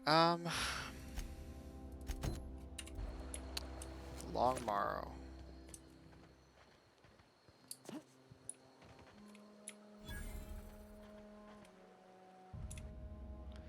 Lifetime net value 8,112 bits. Elmer Thompson. That's interesting. That's the only grave I've ever noticed. It's I think Reed's father, perhaps? Mausoleum out here. Can't go inside, it looks like.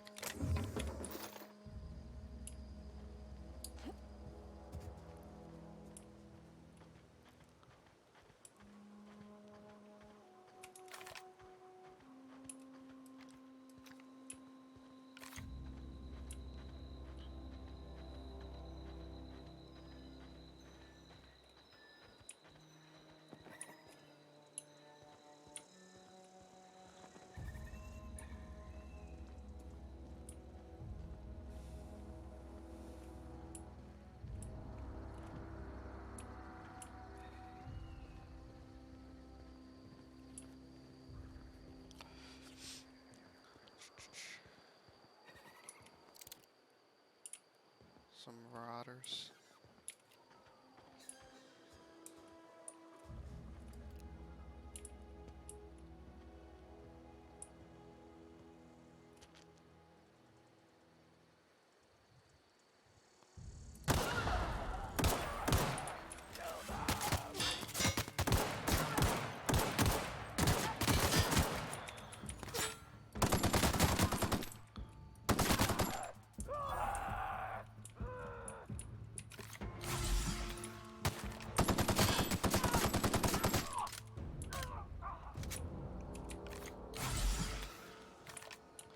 Alright, well, it's a little rough.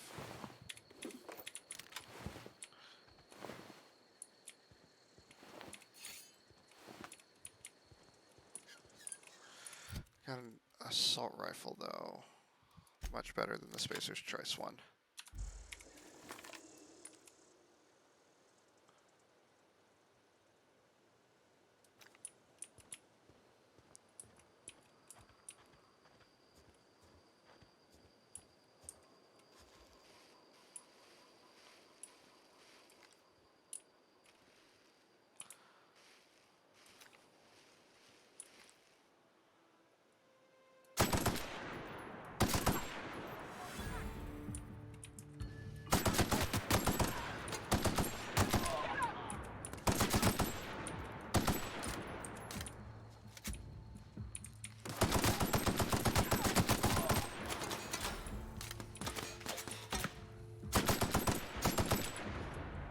Alright.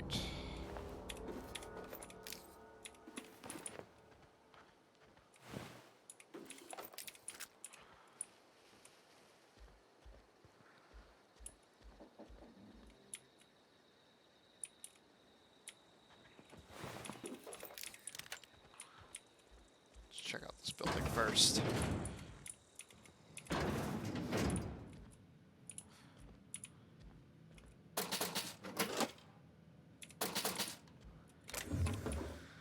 Bypass stints. Gourmet salt tuna. How's my inventory actually doing, by the way? Not too bad. Mag picks.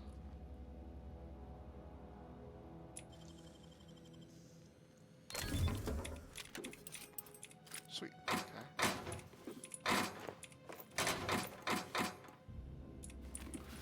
Ride control helmet.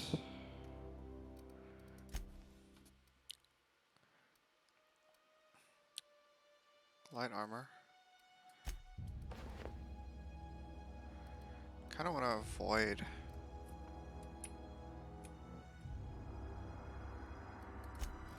using marauder armor. Just gotta get like the townspeople get twitchy with me.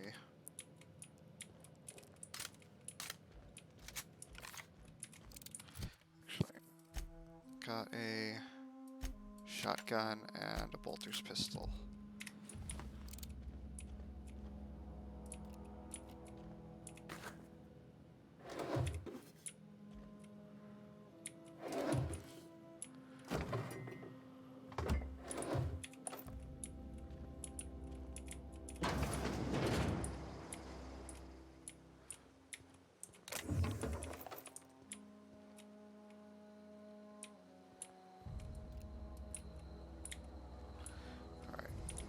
Come back for that door later.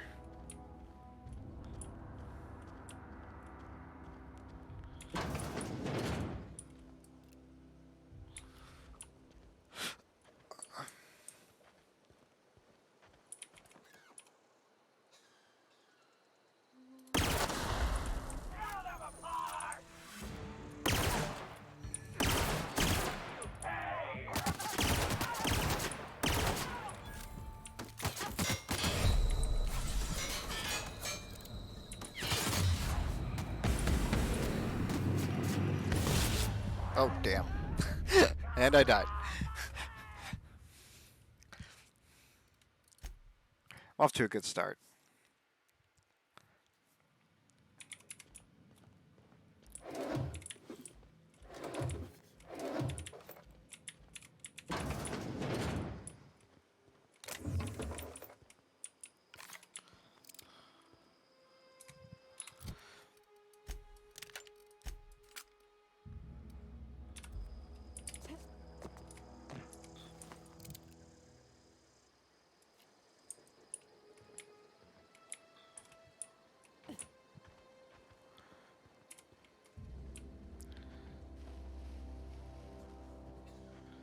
So where do those ones from the left come from?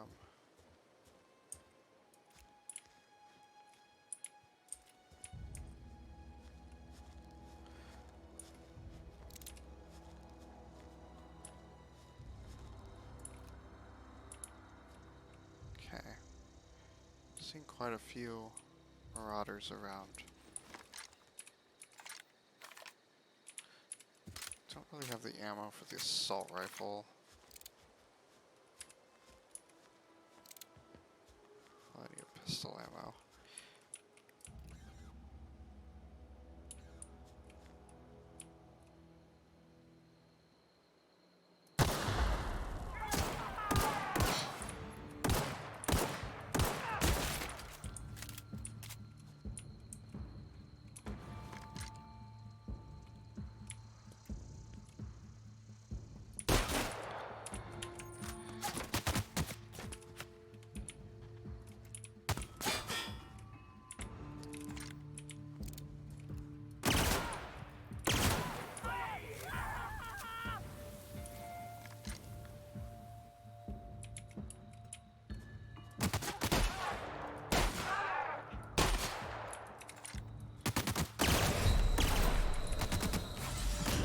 Oh, damn, he came around the corner.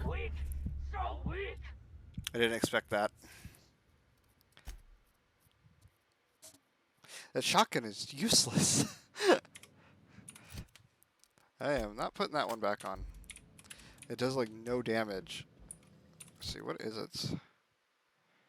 14 times 12. It's so weak though. It felt like it's not doing any damage in comparison to everything else.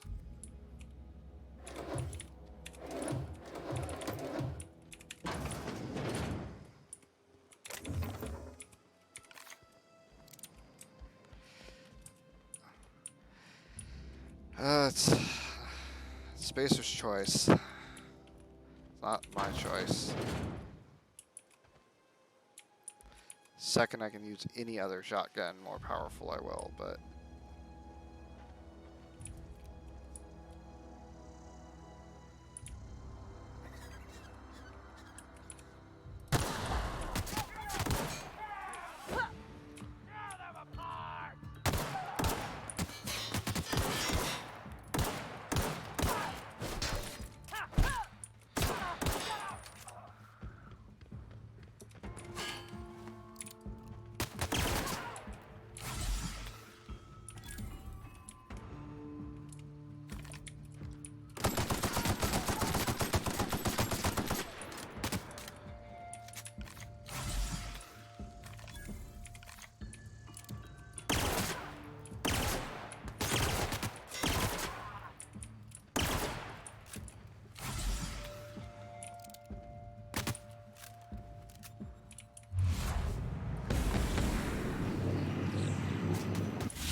There we go.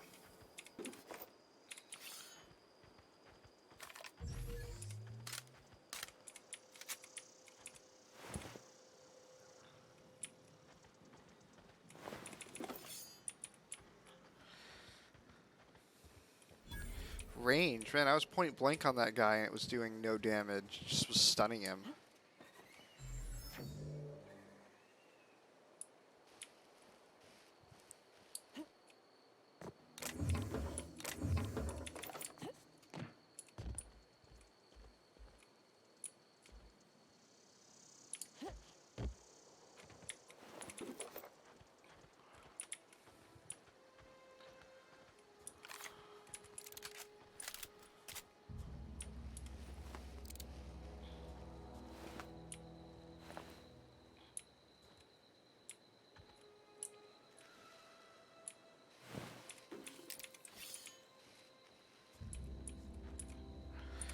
So what kind of ammo type is that? It's using energy. Alright. Probably should have saved. Let's do that. Let's do that before I get killed again.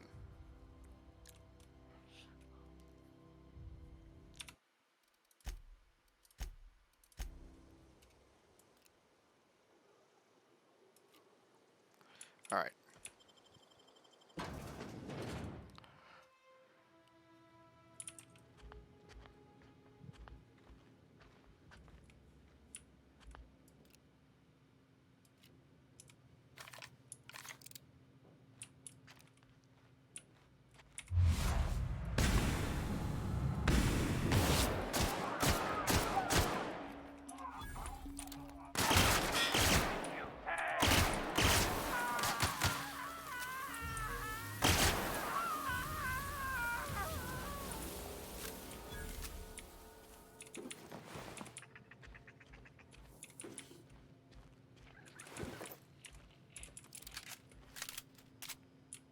Okay. That went better. Let's clear the place out first before I start looting everything. Or like looking through like terminals and all.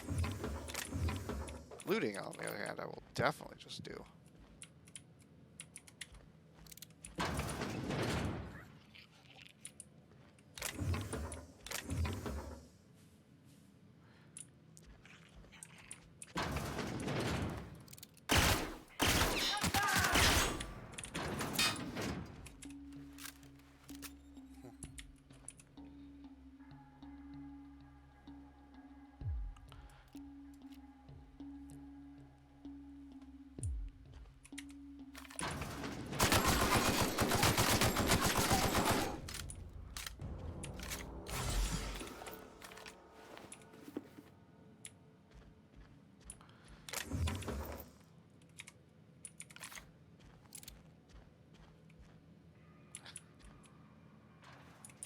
Oh, his foot, his arm ended up all the way over here.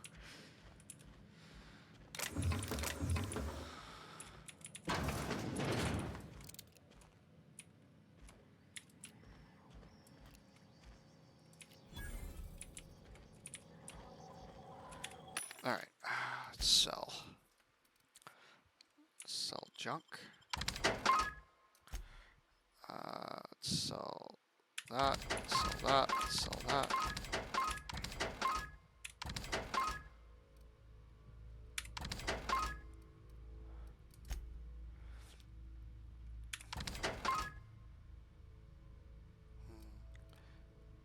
Medium armor might be nice.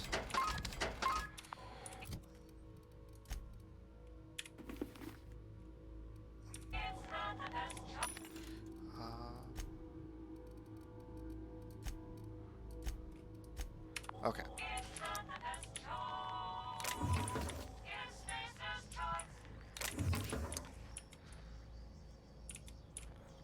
Old plain old purified water.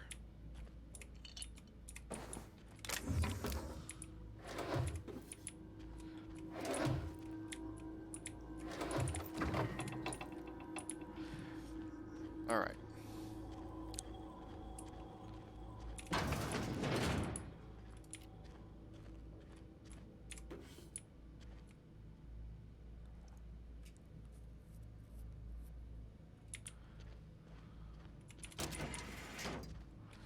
I need the key.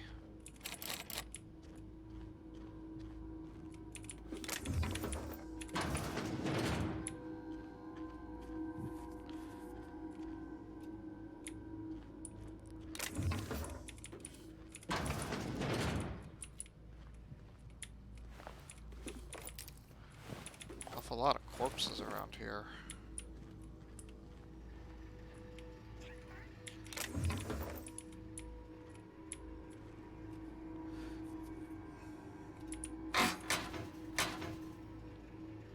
Oh, a tossball card.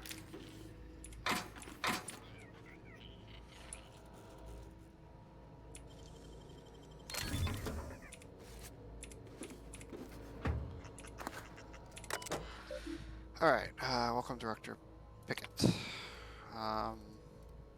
From I. Rosenberg.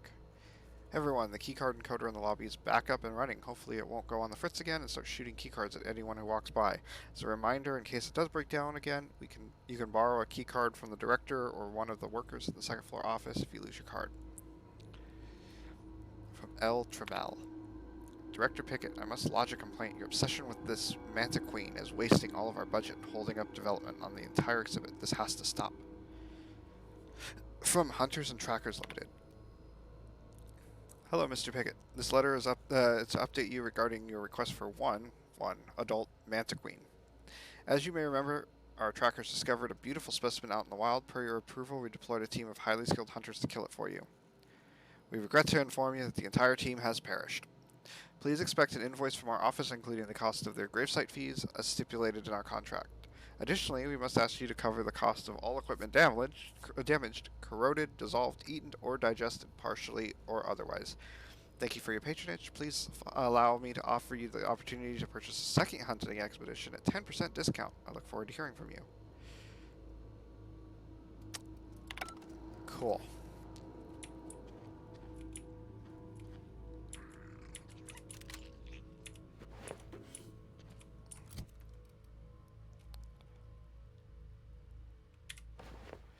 Alright, well, some armor better than what I've got.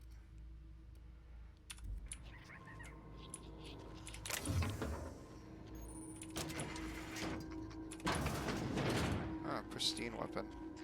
I'm just gonna end up selling it. I'm not using melee this run. Oh, nice. Oh, that's a buy purchase. Oh, jeez. Alright, whatever. Not using a shotgun. Okay.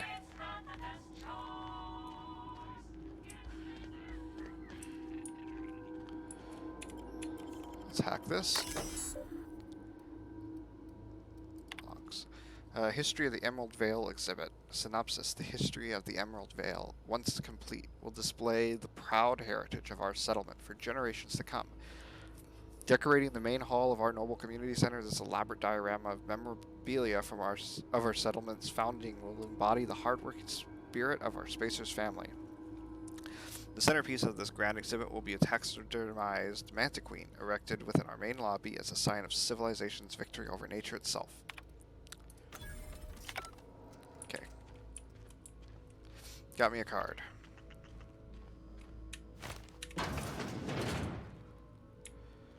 Got in here. Anything else?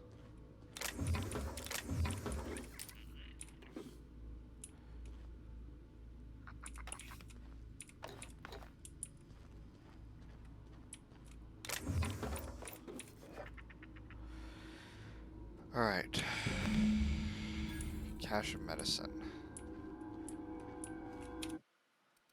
Save.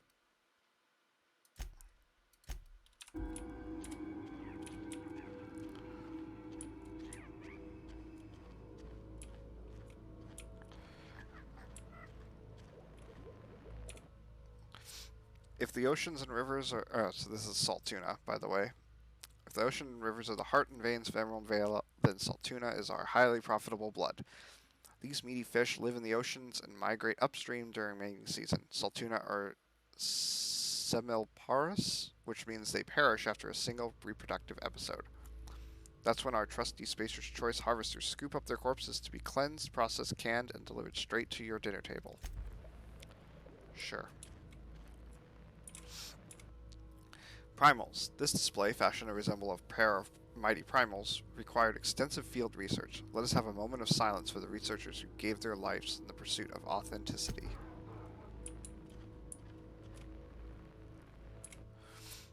Canid, Beta lupus familiaris. Canids can be found all over the Emerald Vale in two distinct varieties, domesticated and feral.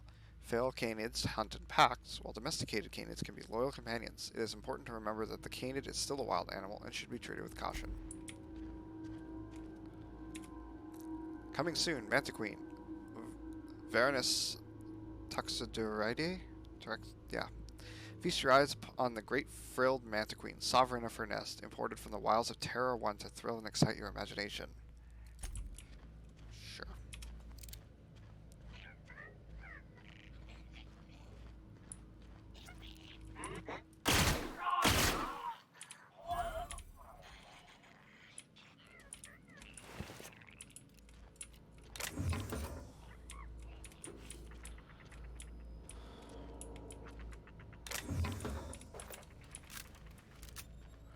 Gotta loot everything I can.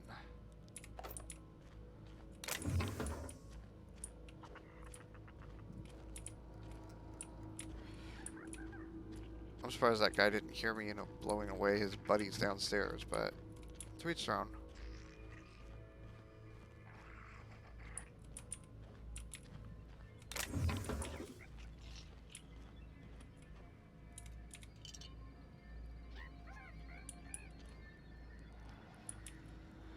Alright. I got the medicine. I just have to decide what I want to do with it.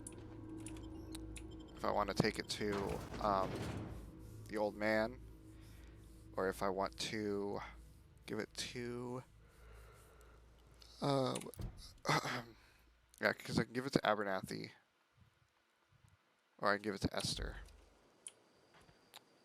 Not sure yet. I have a little bit of time to think about it.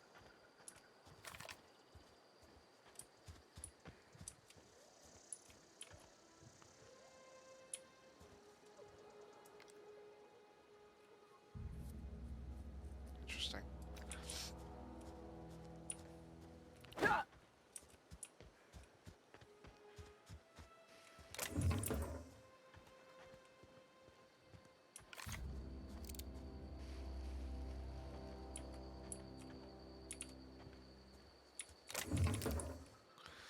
I'm gonna need as much Adreno as I can get, apparently, because I've died 3 times already.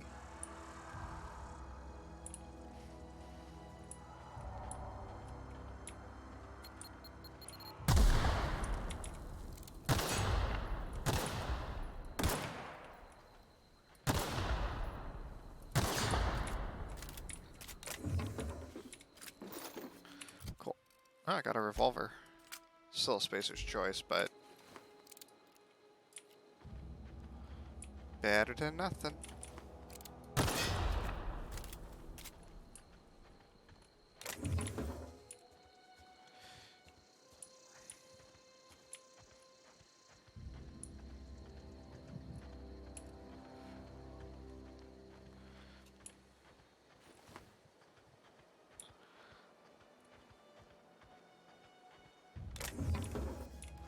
Grenade launcher.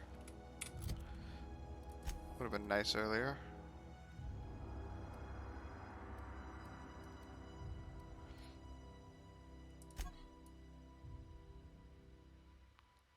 Fancy.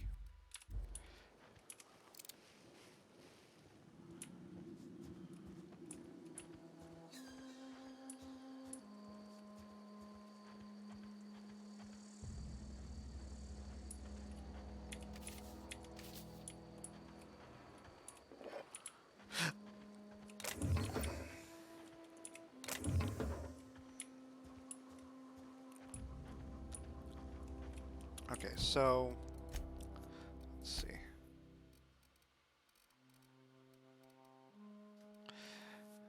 That robot takes a lot of engineering to convince it. kind of feel bad shooting it. It's kind of sad. Like really sad.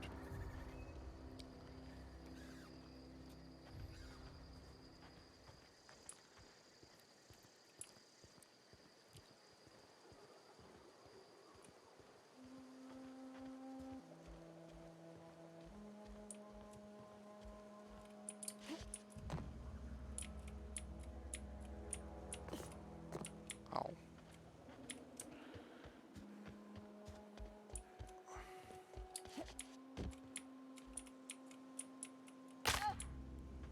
Ow.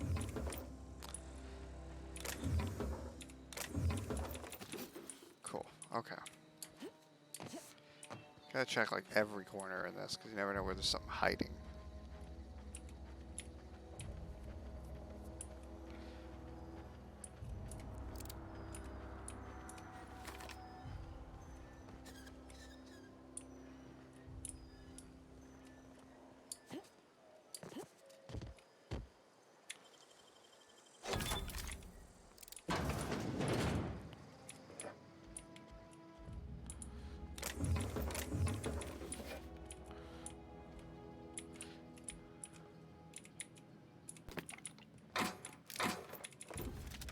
Shot cannon.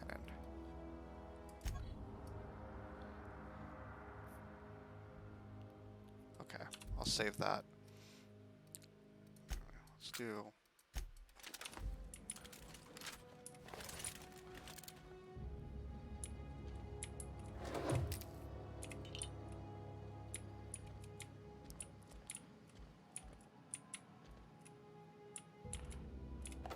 Alright. Now back to town. We should probably meet with Reed. We haven't done that yet.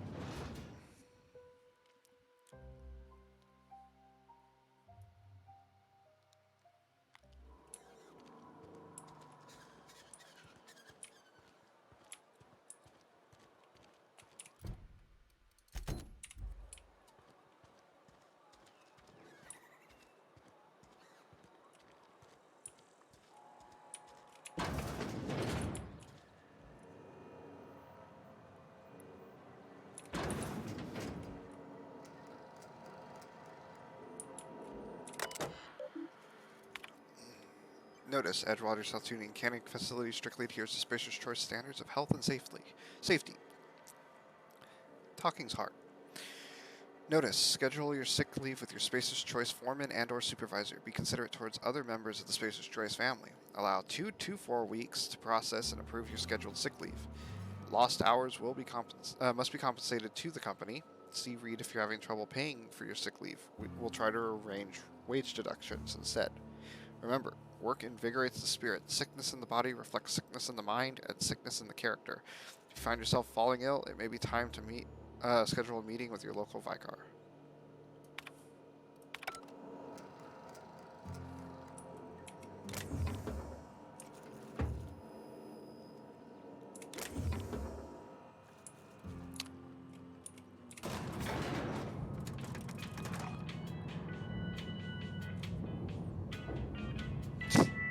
Spacer's Choice. The grease monkey, Argo? I'm sorry, Mr. Thompson, sir. You asked why it's taking so long to fix. The answer's technical. Don't apologize. Just try using small words for me. The cans Bingo. bust open in the oven because she's set to cook saltuna, which isn't what we've got. Mr. Thompson, I think there's someone here to see you. Focus, Miss Holcomb. You and I are still talking. Let's start over. Walk me through the process. Show me where it's going awry. Well, sure.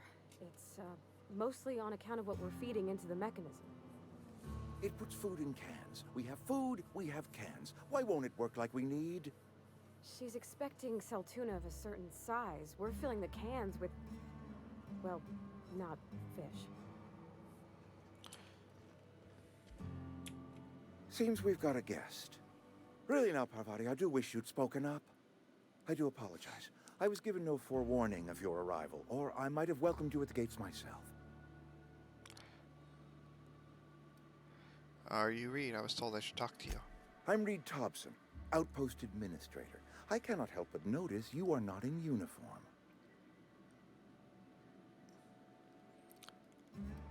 I think you may have the wrong idea about me. Yes, so it dawns on me. Seems I allowed my excitement to run away with my wits. Been a few seasons since we've had a visitor pass through. My ship needs repairs, and I'm looking for a power regulator. Only regulator we got is hooked up to the town transformer. Mr. Thompson ain't liable to be keen on dismantling it. I beg your pardon. I am most emphatically not keen on any such thing. I can't let you have our power regulator. But I happen to know of another one. And I happen to know exactly how you may retrieve it without frying yourself in the process. Let's hear it. There's a power regulator in the old botanical lab. It's mostly abandoned, so all that power is being squandered. Go down to the geothermal plant. Reroute power from the botanical district over to us. Once their power's shut down, you can have their regulator and be along on your way. When you say mostly abandoned, what do you mean? I was not entirely sure how to tell you this. The botanical labs are not legally inhabited, but there are people who live there.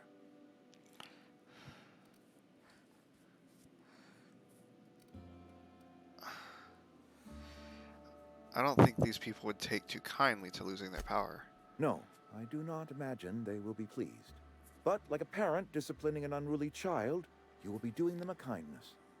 The people living in the botanical labs, they're deserters, former workers. I need them back at their posts. I need them to come home.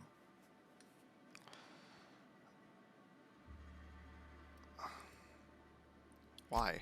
Edgewater is struggling. We haven't hit our production quota in years.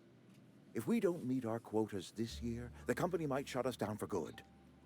I need those workers back at their stations.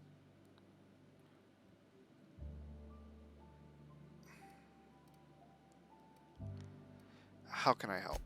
My hope is that by cutting off their power, you will convince those deserters to come back to town.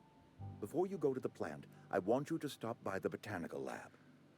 Speak to their leader, Adelaide. Tell her the power's about to go, and that it's time her band of deserters came back to town.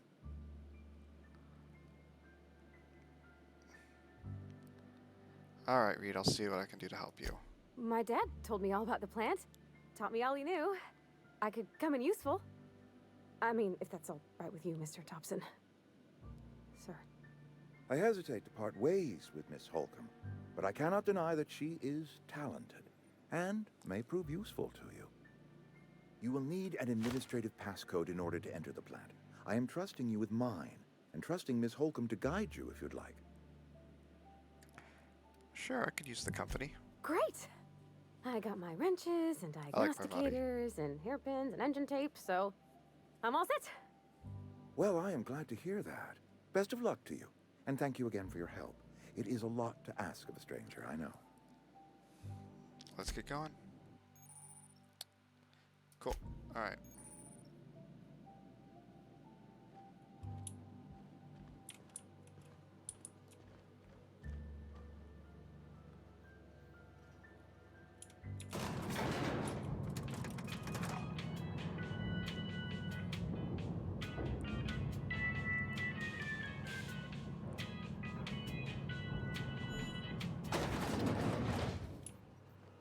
Hey, ma'am, can we talk? Sorry. Sure. Sorry. You just want to get out of here. And you likely don't want to tag along like me. It's just, Mr. Thompson has his own view on matters, on account of it's his job and what all, but that's not the only side of the tale.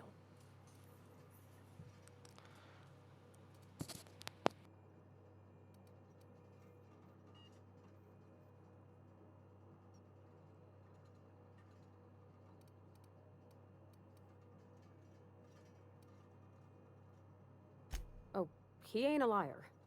He believes every word he says. It's just, he doesn't always get where other folk are talking from. To Mr. Thompson, a person's a gear. It does its job quiet-like. If it squeaks or stutters, it gets replaced. The deserters are decent folk. I knew some of them before they left.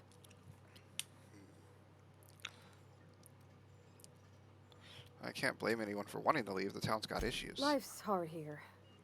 Especially for them that don't fit in so well. We're one big Spacer's Choice family, but every family's got the one the rest whisper about. Mr. Thompson's aiming to take away their power. They'll have no lights to see, nor heat to cook. They'll be at the mercy of marauders, or worse. I think you should talk to the town's vicar about it. Max, his name is. I suppose it couldn't hurt. We'll stop by. Thanks, ma'am. I just think when you gotta make a decision that'll hurt somebody, it's best to think on the right and wrong of it. That's what my dad used to say anyways. Alright. So yes, naturally, there's no... This game's kind of interesting because there's no right or wrong answer per se. Everything's very gray. I mean, I guess there could technically be a wrong answer. I guess shooting everyone's a wrong answer. But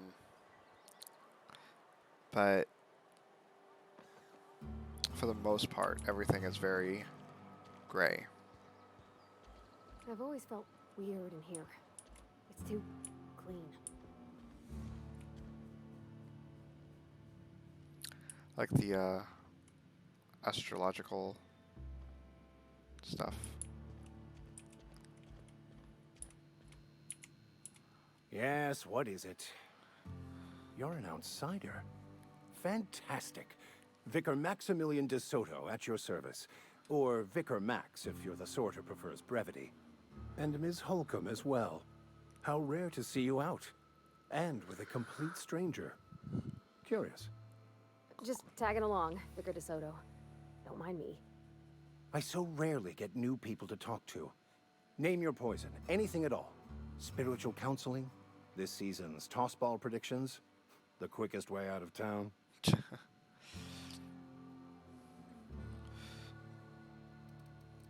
How did you know I'm an outsider? I've never seen you before, and there's been no paperwork indicating a transfer. Half the time it's wrong, but a new worker without paperwork? Unheard of. Also, you lack the distinctive worker gaze. Usually either a deadening behind the eyes, or in some rare cases, a wild-eyed frenzy, like a trapped animal. Pretty universal here, except for Ms. Holcomb, who for some reason doesn't seem to have much to say to me. Isn't that right? It's just... there's more to it all than numbers. Sorry.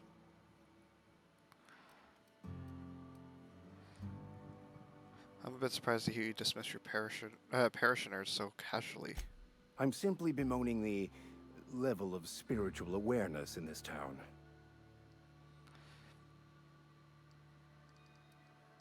Isn't that your job to raise that? Yes, but there are few who hear me in this miserable place. I must double my efforts to elevate my flock.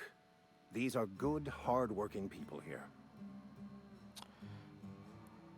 Hold on, did you just refer to this town as a miserable place? Yes, and thank you for pointing it out. It is wrong of me to succumb to distress. This place could be so much more, and I will continue in my quest to make it so. What sort of spiritual advice do you offer here? They who are not satisfied with their work are satisfied with nothing. No? How about, work fortifies the spirit. True exhaustion awaits idle hands. Actually, I was asking what your religion was all about. The OSI teaches that the Grand Architect set a perfect system in motion at the beginning of time. Contentment is found by accepting one's role in that grand plan. How do you talk to this Grand Architect? Prayer, meditation, or what? You don't talk to the Grand Architect. Once the universe was set in motion, it stepped back. It has no concern for us.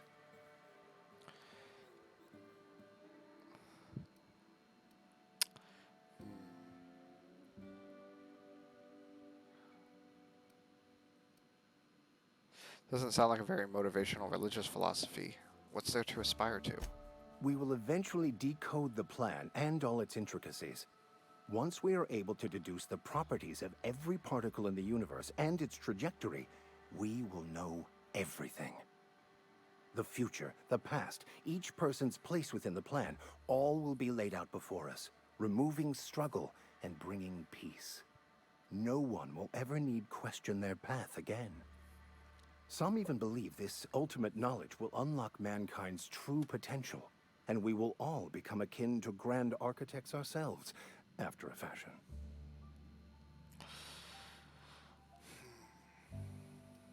That seems unlikely. I would love to discuss the finer points of my religion with you. Oh, wait. No, I wouldn't.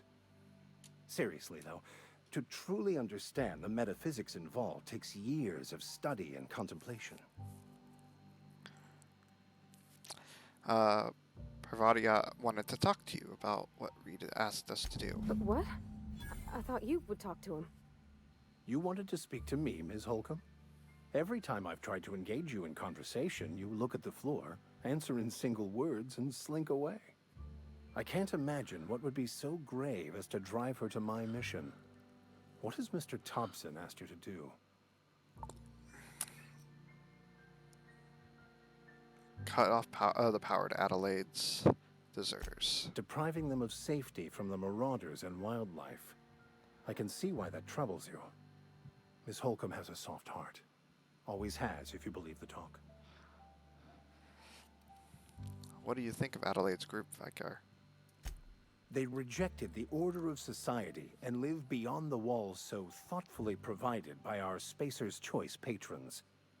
Does that strike you as a responsible life choice? Depends on how well the leader can provide beyond your walls. Astute. But I am here, not in the deserter camp. So that's not a variable I can account for. So what do you advise? Assuming your goal is to save as many as possible, then you should bring everyone together. Send the power to Edgewater and convince the deserters to return to the fold.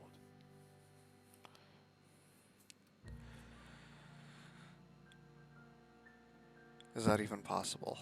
Not if things are left to stand as they are. If you don't mind a bit of unsolicited advice, be cautious on your way to the geothermal plant. It is not as safe as you might assume. And why is that? One of the reasons I transferred here was to fulfill my duty in hunting down banned heretical texts. I happen to know such a book is, as we speak, tainting a collector's library in Emerald Vale. However, the collector's residence lies outside the town's walls. My retrieval efforts have been thwarted by marauders who have overrun the property. Should you fare better than me, I'd pay a handsome sum for the book.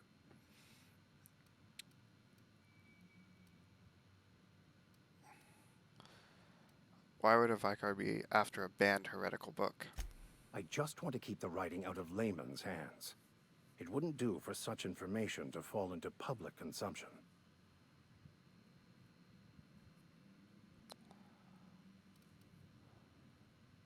I'll need to know a little bit more about this book before I agree to this. It's a handwritten journal. A faded blue cover with the name Mbakonu handwritten in the lower corner. I'll mark where I saw it on your map. Assuming you're serious? It is not only a beautiful relic of a bygone time, it's also the thoughts of an early thinker on the nature of man's place in the cosmos. Not many in this colony could understand its true value, should they ever read it. I'll look for your book. Thank you. If you retrieve it, you can always find me here.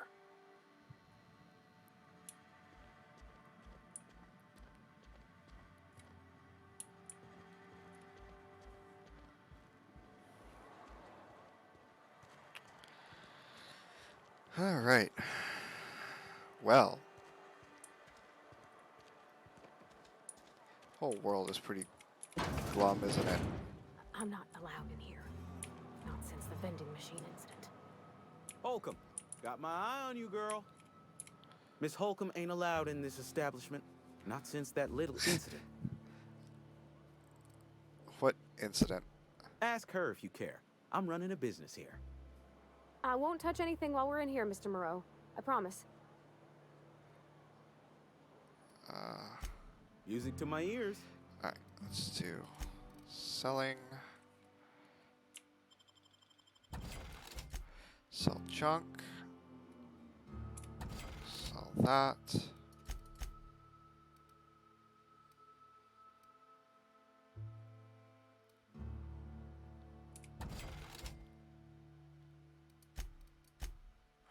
Alright. Something you need? You mean about the mission being too clean? Isn't it supposed to be clean? It's a church. I know, but Vicker says the universe is a machine, that it runs by law. Real machines have gunked up oil, scratches, and worn bits. You can tell they've seen handling, been used by folk. The machine Vicker sees is one ain't never been run. It's not for people to live in. It's something on a museum shelf, under glass.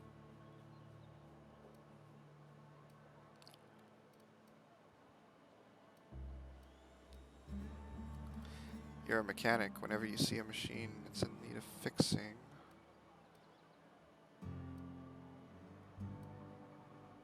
Fixing the universe is a job for somebody way better than the likes of me. Why aren't you allowed in Moreau's store anymore? There was a kind of a thing with a vending machine when I was 12. Did you steal from it or something? Not intentionally.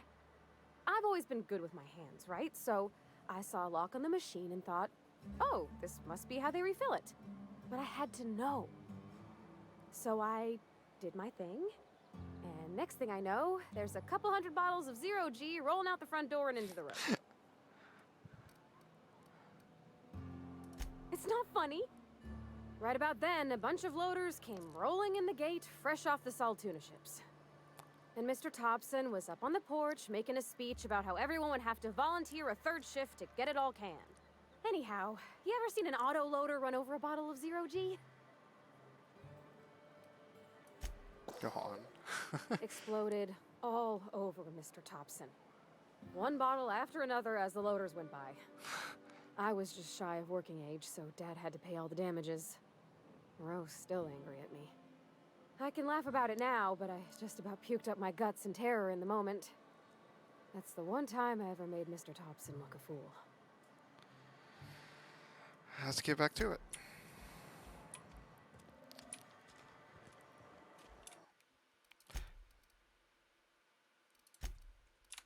Alright.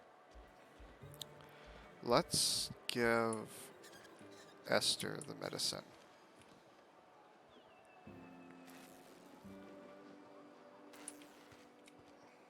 Somebody's been running around town raving about a colony ship.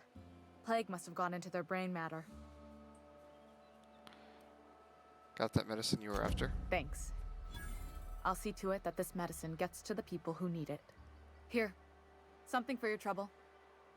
Nothing personal, but I hope we never do business together again. Don't want to make a habit of consorting with smuggler types.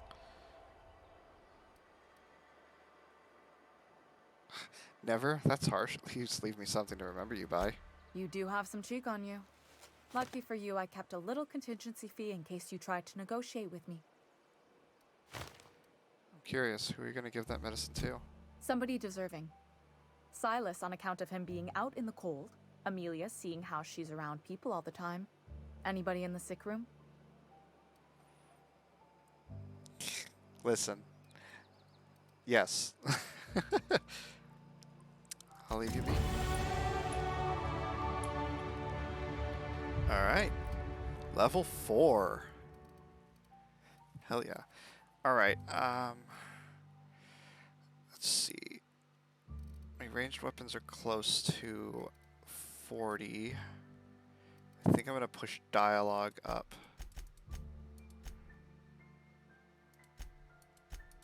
To 40 and then yeah, that'll do for now. Alright, and perks.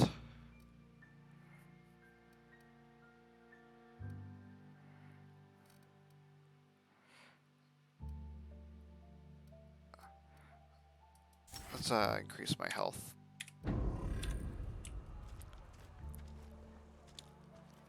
friend of mine died a couple weeks back. Still ain't past it.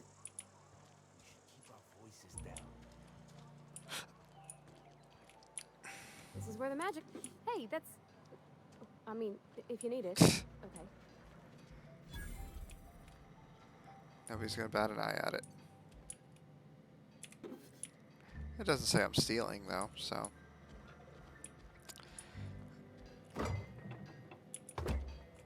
Alright.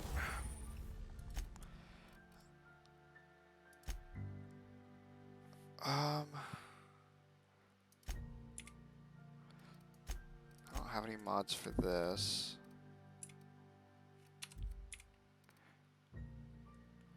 Whisper Quiet Muzzler.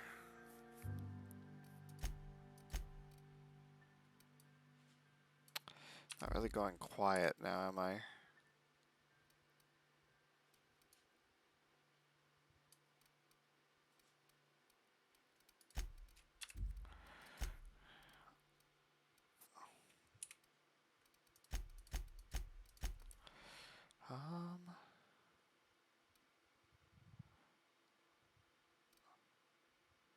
Increases tech skills.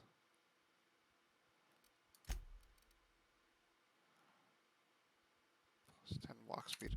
Not really needing any of that right now.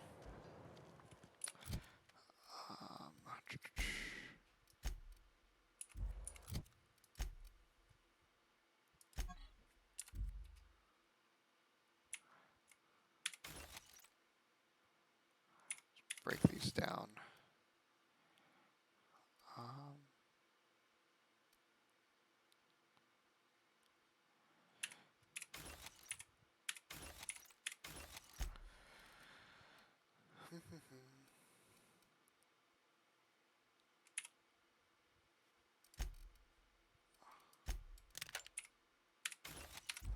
Okay.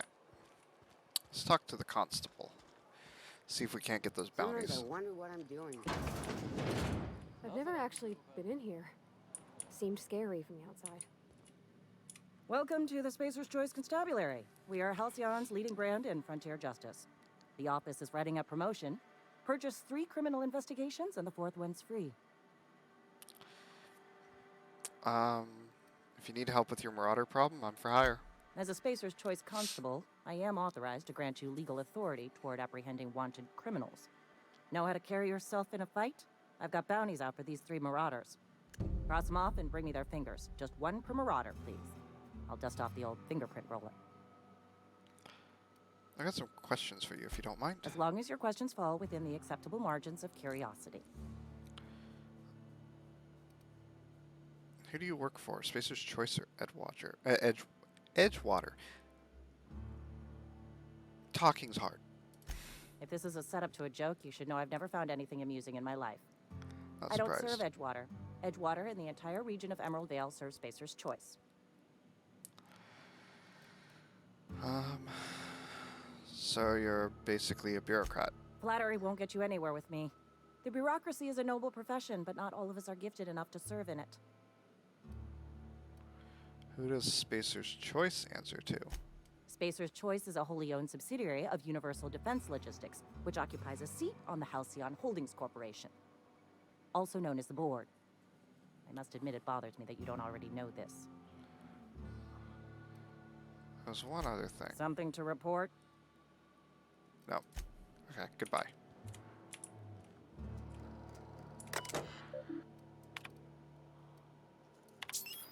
Alright, so the bounties.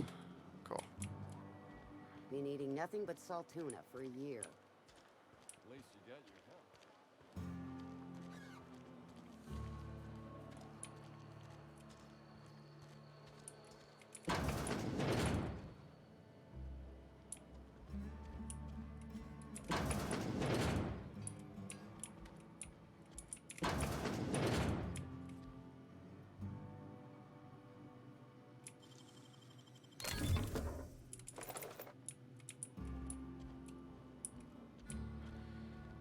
Interesting house. If you're hungry, I could open up a can of something.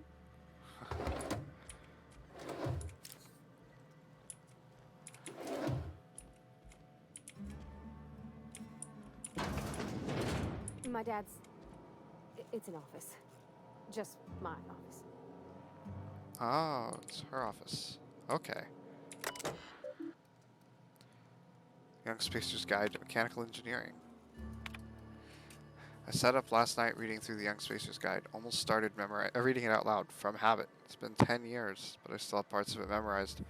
I reckon I'll take the next volume into work at the cannery. There's an unused office where I've been taking my lunches. May as well read the whole thing again.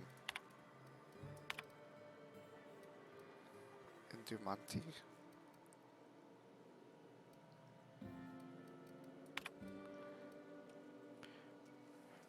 Robert, they wouldn't let me keep her here, but I know you will raise her with love, perhaps more than I would make time for. You are patient and present in a way that I am not. The company says she has no name until you give her one. Her name is Pravati. They tell me her birthday will be set on the date she's legally delivered to you. She was actually born on July 7th. Make her feel special when I can't. She liked it when I sang to her. It was the only time she stopped crying. Monty left Edgewater today. She's been assigned to Terra 1. I kissed her goodbye at the platform and asked if I'd ever see her again. We both knew the answer was no. Look up and think of me, as I'll look up and think of you. Oh, you like flowers? I can't find many kinds around here. Flowers are nice. It's actually interesting. I didn't go in here the first time I played this. If you need to go, I'll wait outside. I don't like coming out here. People on the streets.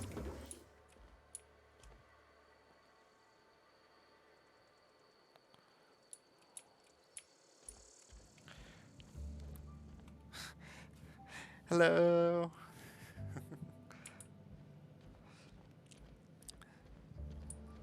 Among Us. Among Us. There's a fungus among us. Heard marauders got in. Just between us, Wilson deserted, lost his nerve, ran off in the thick of night. You kidding? Damn. Always thought he was made of sterner stuff. I think he was plagued. Guess he didn't want to die in the sick house. Plague? Ah, shit. I had some of his salt tuna. You moron. Alright. Well, let's see. A fistful of digits, illustrative manual. Now comes the power. So, let's head on out back into the Emerald Vale. I would love like a long-range rifle, honestly, right now. But I will make do with what I've got.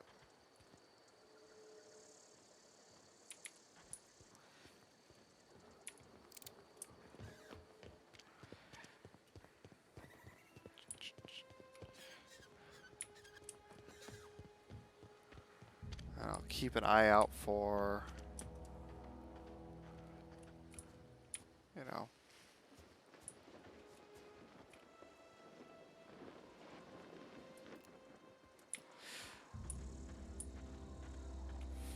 keep an eye out for scrappers, for marauders, the fighty guys.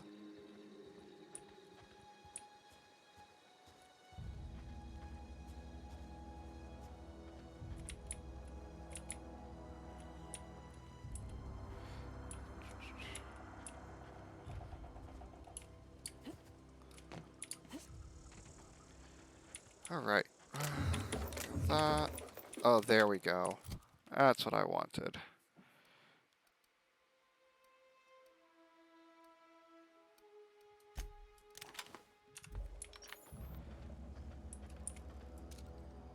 Rifle is what I wanted and what I needed. I'm very squishy, so, you know.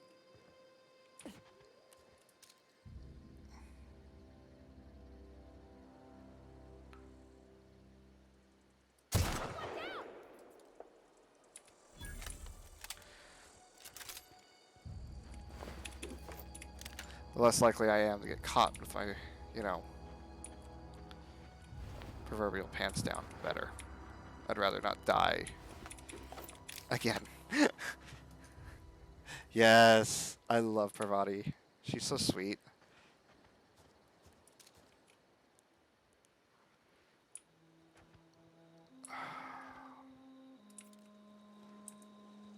Okay.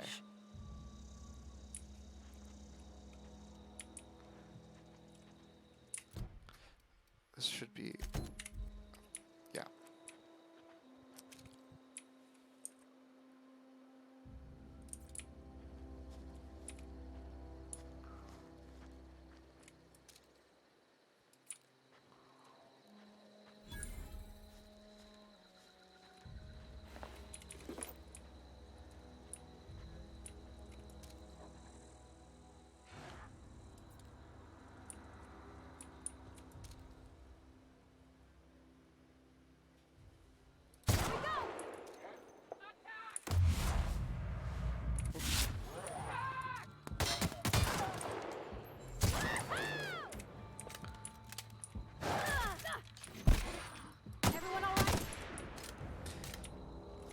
Alright.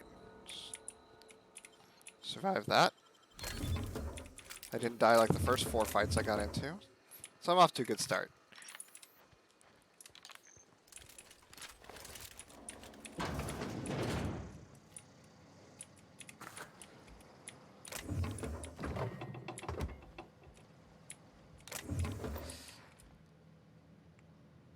Stun baton. Interesting. Alright. Actually.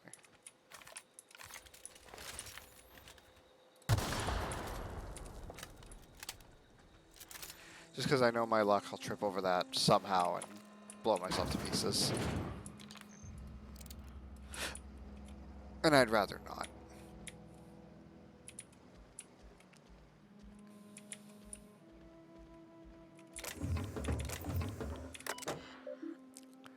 Alright, let's see. Messages from Jay Bertel. Clement, I must disagree with your theories about the Earth Directorate's place in the colonial system. Sadly, as much as I appreciate the board and the new frontier they've opened for us, I believe Halcyon and all the other colonies on the rim of the galaxy would fall to pieces or war amongst themselves if the Earth Directorate wasn't around to regulate trade and settle disputes. Do you think the corporations would accept the mandated inclusion of an Earth Minister if they had a choice in the matter? From C. Clements. Jefferson, of course I'd never dispute that Earth is the heart of the whole colonial system, but the real adventure and independent spirit upon which humankind truly thrives is to be found out there amongst the furthest colonies. I still think you're wrong about the history, though. The discovery of the skip drive was not what gave Earth Directorate power over the corporations.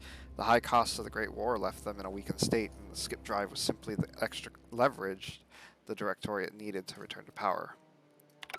Interesting.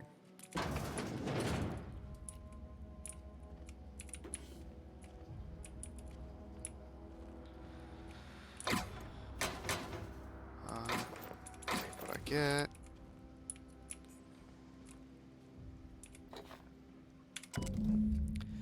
I just got the letter today. Corporate ordered me to relocate to the Edgewater Cannery, effective immediately. It's a shame. I was really looking forward to running my own gift shop at the community center, selling rare memorabilia. The scripture tells us that all things happen for a reason. Work fortifies the spirit and all. As for my book collection, I can't bear to part with it. Don't want those books moldering in some contraband locker, so I stashed them away in a cave over by the river. Okay.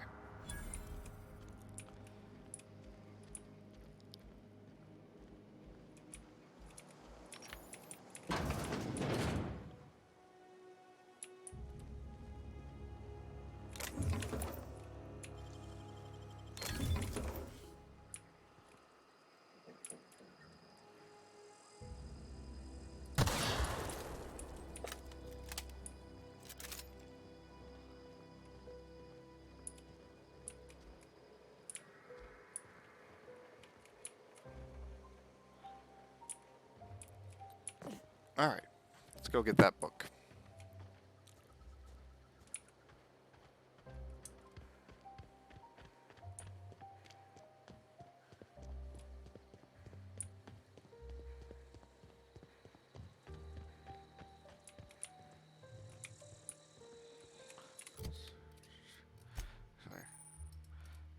party. She's got a Spacer's Choice light pistol.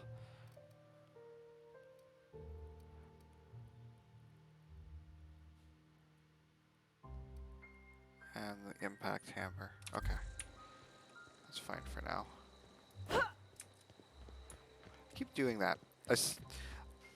So the reason I melee randomly periodically is because a lot of games I play, I set my auto run or like my running button to a third mouse button. And so I'm pressing it because I just want to auto run, and I'm an idiot.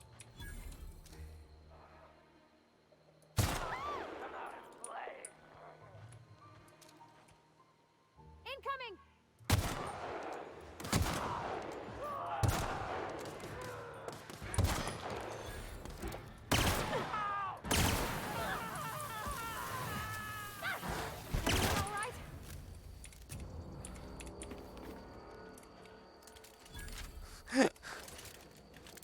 I know that's what key bindings are for, but I don't think there's an auto run option in this. Not a lot of RPGs do it. I'm so used to playing it with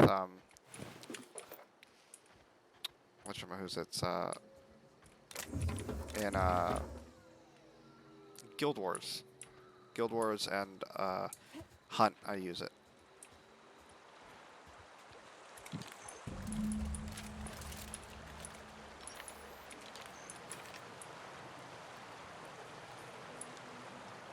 I mean, I can check.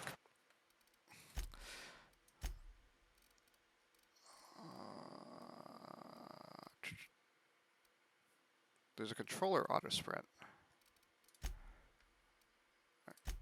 Key bindings.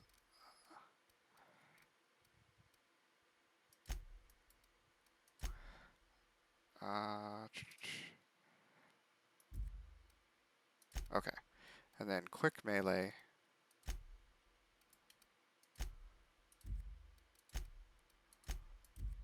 There we go. That's better.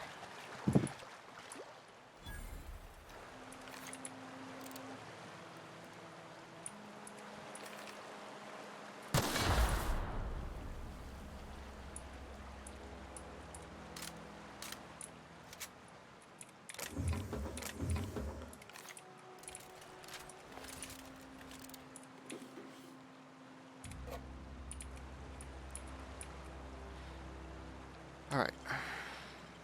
Easy. Easy as pie.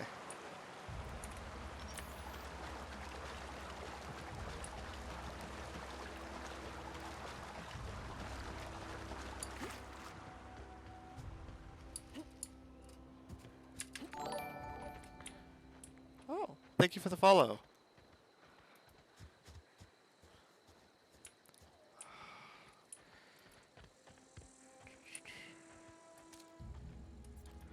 Alright, so I got the book.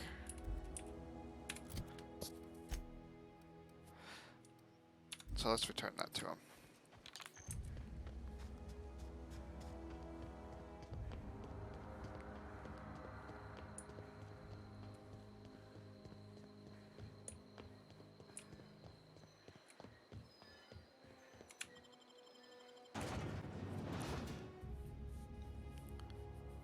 Finest cigarettes in Halcyon.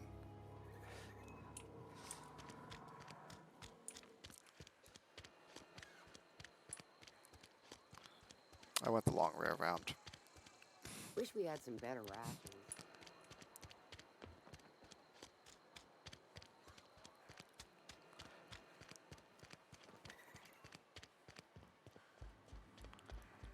Okay. Any progress on that matter we discussed? Yep. Got your book right here. Wonderful. This is fantastic. Well worth all the sacrifices I... Wait. What the fuck is this? Is this French? I can't fucking read French. It's a law-forsaken joke is what it is. French. Ha! I was so high and mighty, preaching to the yokels about following the plan, while fighting it at every turn. Same. I took one semester of French in high school, and the only year of high school I went. And I got zero, like, just completely nothing out of it. anything I already knew going into it was like bonjour and ça va and comme ci comme ça. But that's it. Zip outside that. I used to know the numbers, but now I just, I don't.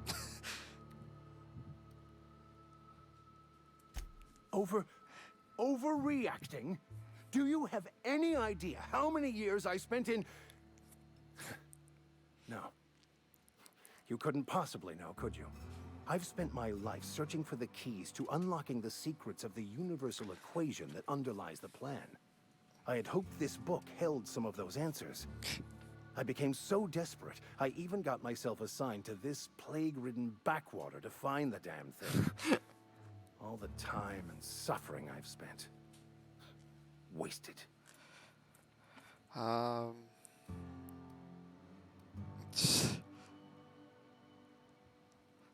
Plague-ridden backwater. What happened to all that crap about leading your flock? Please, those dolts?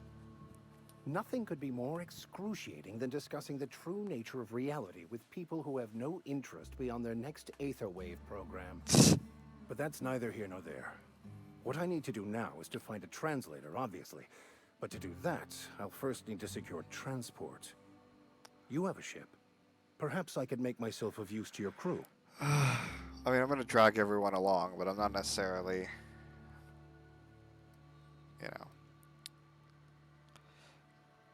could be a beneficial Certainly. arrangement. I already gave you most of my money, but I can offer you free spiritual counseling, and I'd be happy to watch your back. I'm pretty handy with a tossball stick, or any blunt instrument, really. I'm also a passable gun hand, if it comes to that. I can usually talk my way out of conflict, though. Oh, I'm fairly competent at hacking computers as well.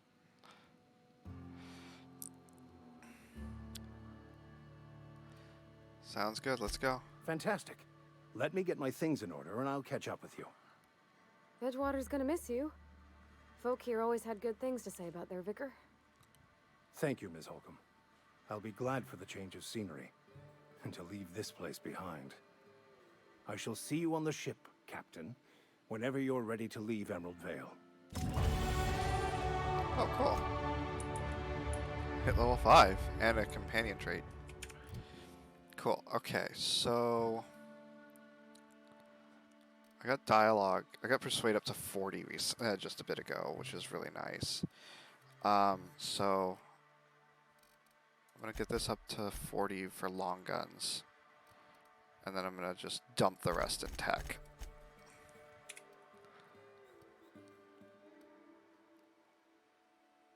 Yeah. Okay. And then Parvati has a trait.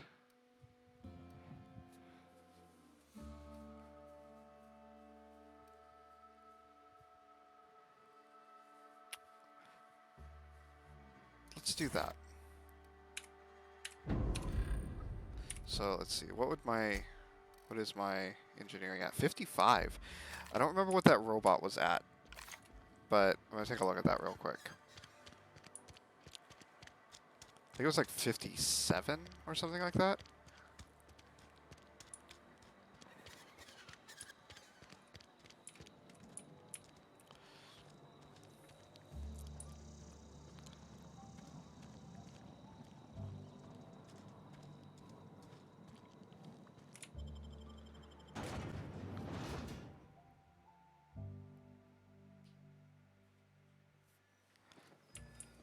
Okay. Go take a look at that little robot back here. I feel so bad for it. I know my objective is to kill him, but like, I don't know if I can bring myself to do it. Let's see. It says deal with. Yeah, I can tell it to get lost.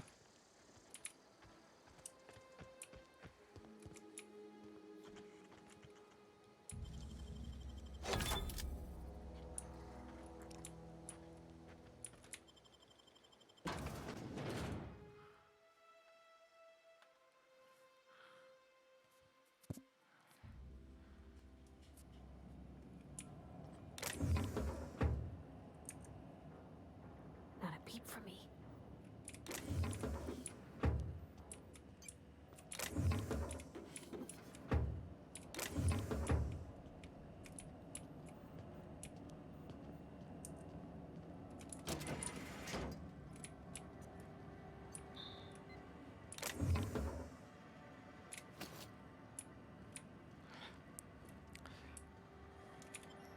just slightly like a criminal, just a little bit.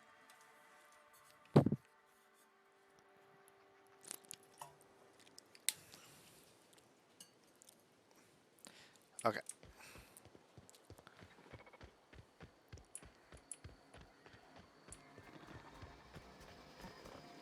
Aw, he ain't no threat.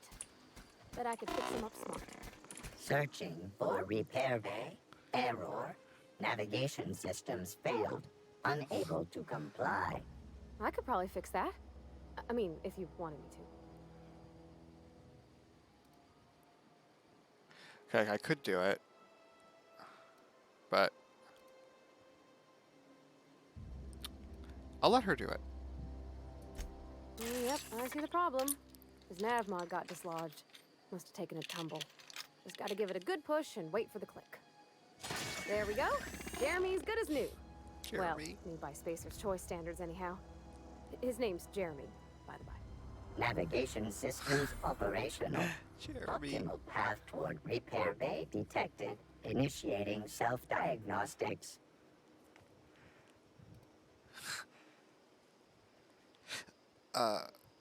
Parvati, why did you name the mechanical? On account of I fixed him. And he's Jeremy on account of his helmet.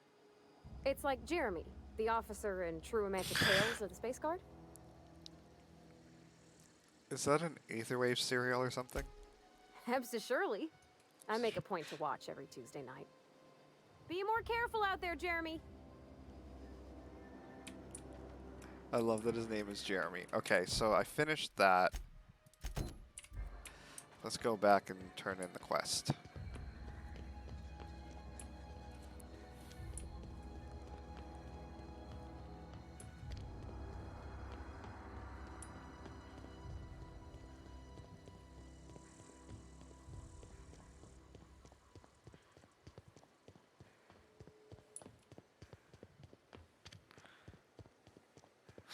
I know, Parvati is. When I was little, we'd get freighters in every Sunday noon. Now they only come but once a month. Bring us honor, soldier. You won't have to worry about that scout anymore. You beat that scout to scrap with its own legs? Pulled its optic cables out its head case? Actually, don't tell me. Rather use my imagination. You're a passing fair soldier, I will confess. But you are one, and the enemy is legion. What you need is an equalizer, a weapon to strike fear in their cold, mechanical hearts. Cantina, lavatory, behind one of the toilets. That's where I've kept it hidden all these years.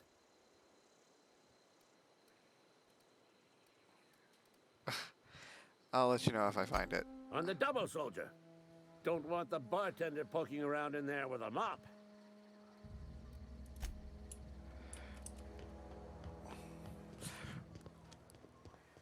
Poor guy has a few screws loose.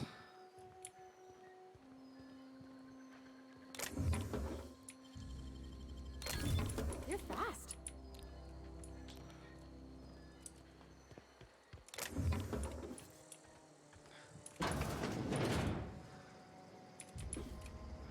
You know, I like to believe he does.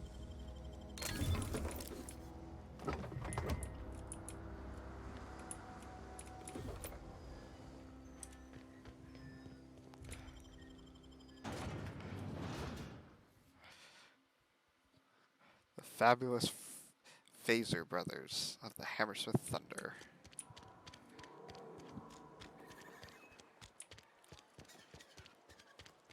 You think corporate's ever gonna visit?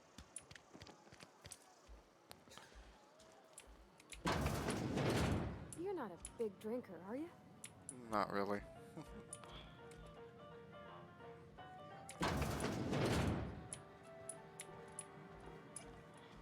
Love the player piano.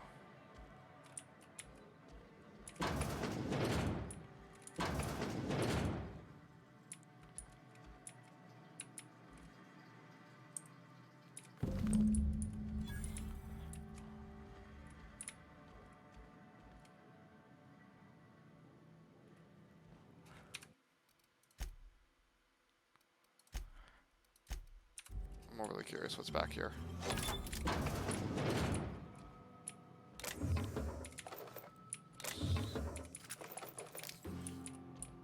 Stealables.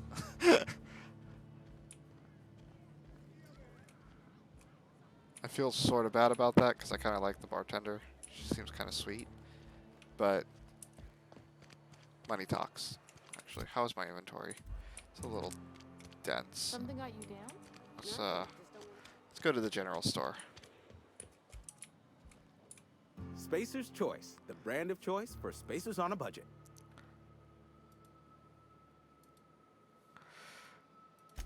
Music to my ears. All right. Let's see. Let's sell all junk. Not a big fan of the Spacer's Choice pistols. I've got one of these. I could probably break some of these down, but money's nice right now. Okay, that's good. The rest I can break down. Not going to be using melee.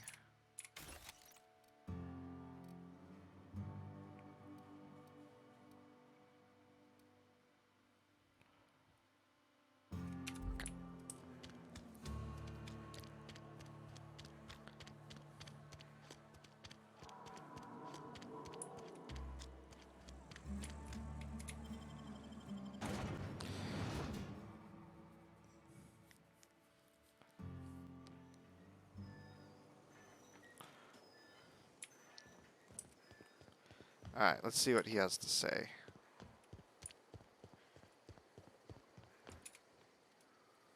Bring us honor, soldier. I found that package you mentioned. Feast your eyes, soldier. This here is a genuine Spacer's Choice injury customizing unit, designed to deliver a lethal blast of electrical discharge. I call it the Hand of the Law. You ever want to see a mechanical flailing around like a grounded fish? You stick a couple thousand volts in its guts. With compliments from old Ludwig. So what's next? Time's come for you to journey down into the black heart of the enemy's camp. I'm talking about the old geothermal plant.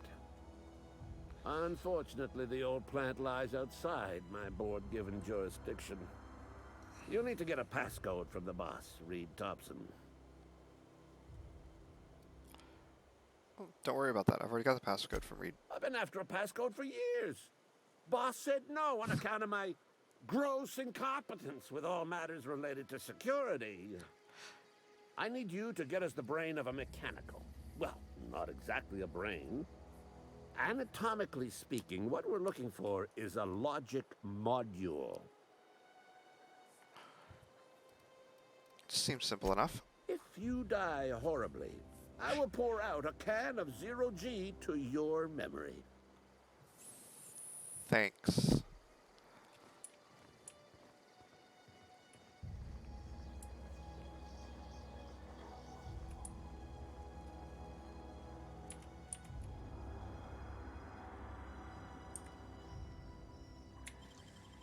Nicely done.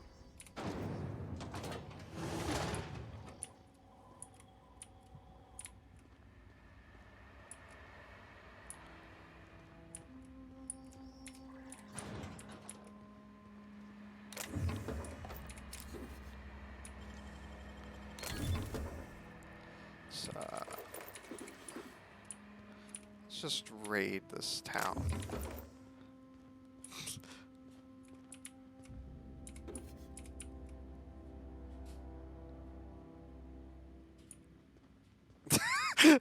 Glad he wasn't paying attention.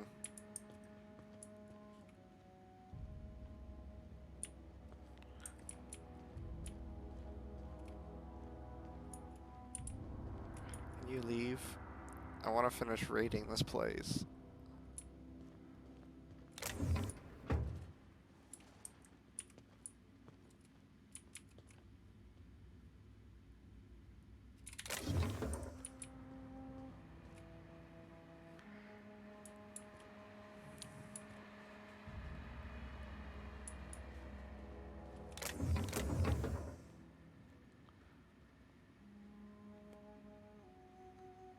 Huh.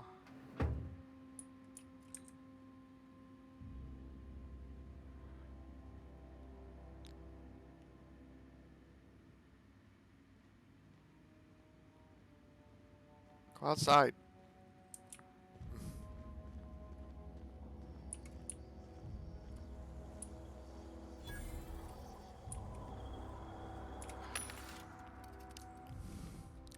Man, let's see.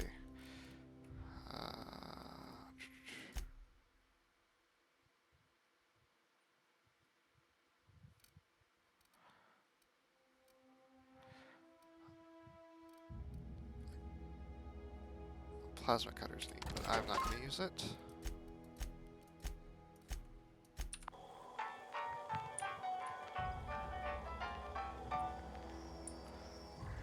I like the music.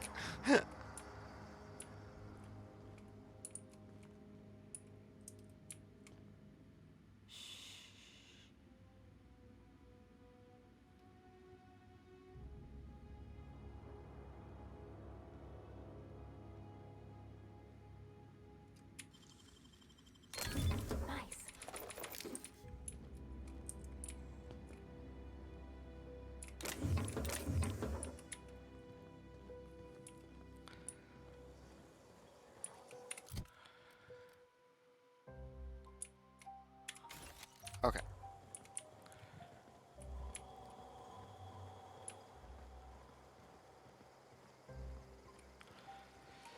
So, let's see.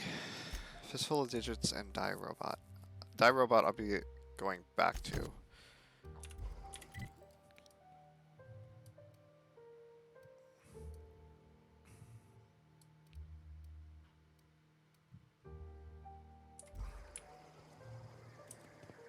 I suppose we should head to the,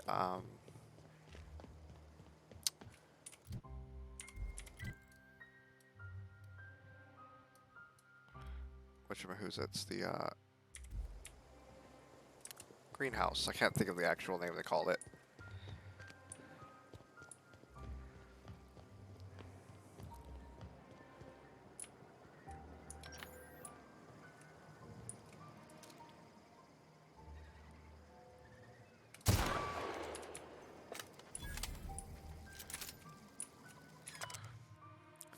Kane Van Acker, Spacer's Choice Ethologist, assigned to Terra 2 this week. I've decided to study pet-array mating habits. The female pet-arrays leave their nesting area in the morning and return in the afternoon with random objects, typically something shiny or bright. Me too. Then they build displays with these objects and perform what I can only be described as a dance for an audience of males. If a male likes what he sees, the two go off and nest together in one of the nearby trees. Gerald, if you're reading this, I'm done waiting for you. Collect my things and meet me at the next site. And don't be late. I expect punctuality from my assistants.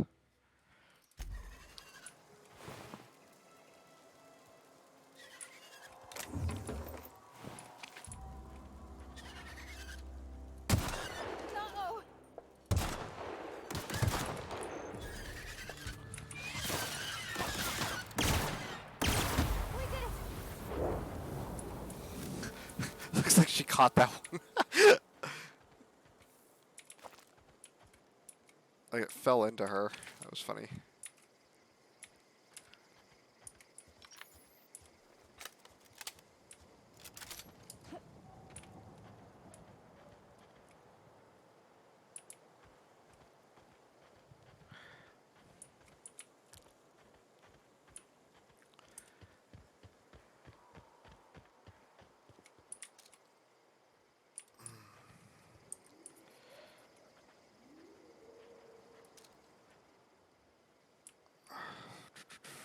All right. Love an explosive or something. Wait. I have a grenade launcher.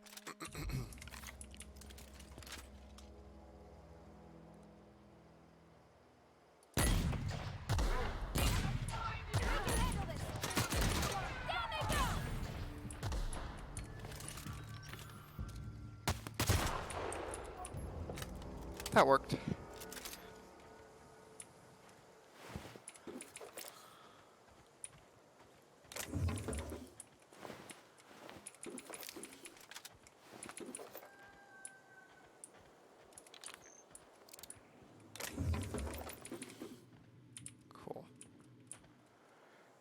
All right.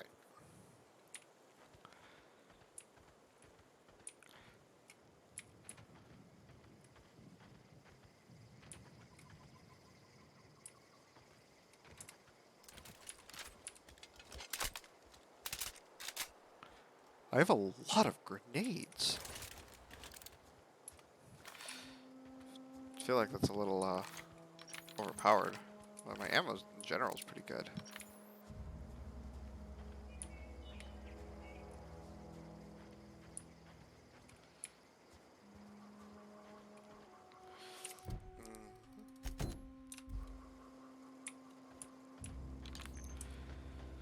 Alright, let's go see Adelaide. Adelaide! Going down to Adelaide's house today.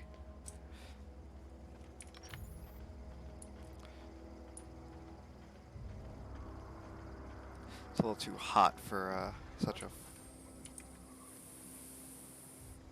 fall thing. Come out and play! Incoming! Nice one! That's the last of them!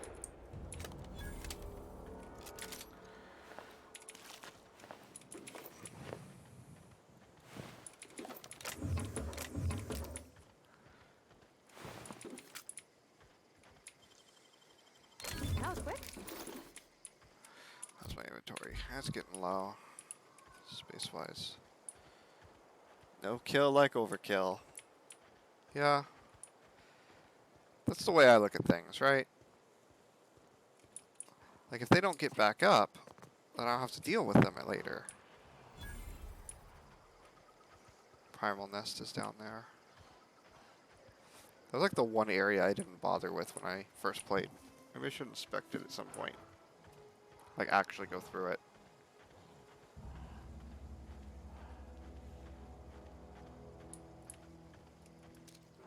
There's some boxes and stuff down there.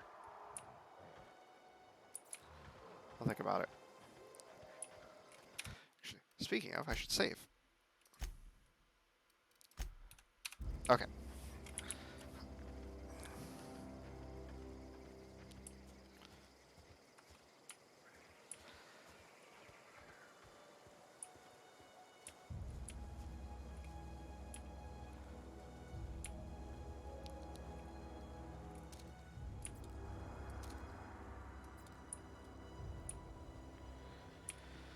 Alright. A lot of corpses. Not my doing, but you know. Great work. Scorched Journal. After sneaking out, parts out of the industrial sector for a couple of days, I think I finally have everything I need to build my own flying death machine. However, upon closer inspection, I'm not entirely sure all of these components will fit together properly. It's not like the board would build their mechanicals with custom-tooled parts, right? Everything would have to be modular for all these mechanicals to run efficiently. I'll tool around with things for a bit and see what I can put together. After a few hours of experimentation, things are starting to come together, but I still don't have it down to an exact science. For instance, there's something wrong with the memory processing core that I can't seem to sort out. When I tried to install it, the unit made a loud buzzing sound and refused to respond to any kind of feedback. It's like me when I get up in the morning. I removed it, whacked it with a wrench a few times, and that seemed to stop at the buzzing. Things seemed like they were working for a few seconds after I installed it again, but then there was a sharp clicking noise every few seconds. And the damn thing's right stabilizer won't stop twitching. I'll try removing the processing core and giving it a few good whacks. That'll learn it.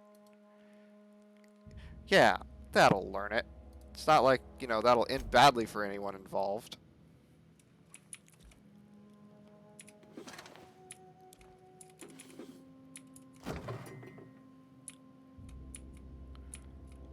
Ooh, a plasma rifle.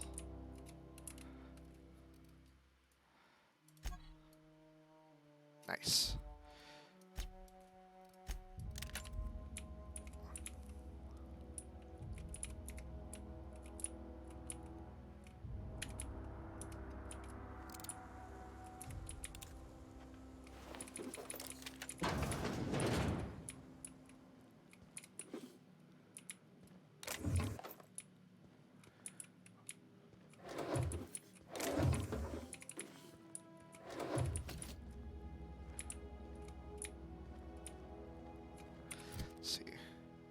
inventory's getting a tad full.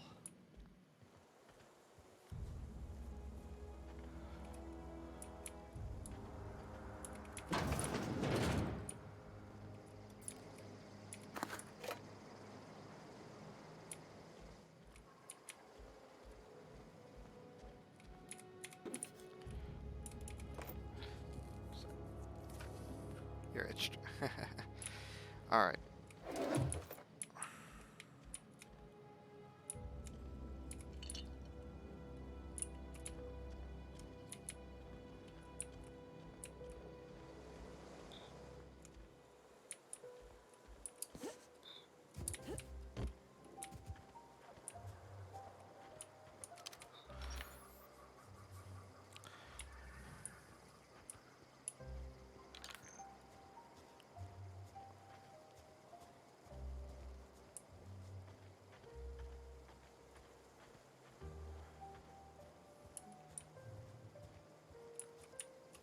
Botanical. Botanical. That was the word I was looking for.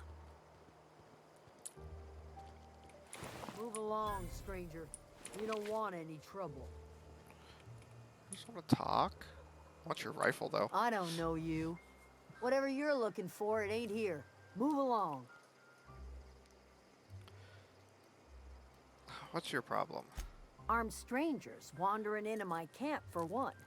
Some of my camp wandering out for another. Who's been wandering out of your camp? Got anything in you besides questions? No, I'm sorry. That was unworthy of me. Lady named Zoe went missing some nights ago. Just up and vanished without a trace. Now I'm pacing around wondering if marauders got to her. I'll keep an eye out. It's not like Zoe to go wandering. Figured she might be out scavenging, but that ain't exactly her talent. Can't imagine where she's gone. Vale's a wide place. She could be anywhere. Don't worry about it. I'll find her. Appreciate it. Honest. Where can I find Adelaide? Over in the hothouse, tending crop. I've got questions about Zoe. I'll tell you what I can. How well do you know her? Well enough to know we never got on. Zoe and Stefan were close. If anybody knows the workings of her mind, he does.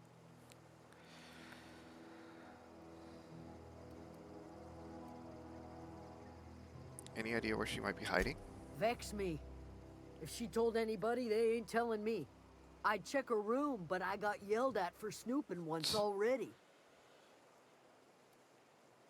You snooped around her room? Little ways ago.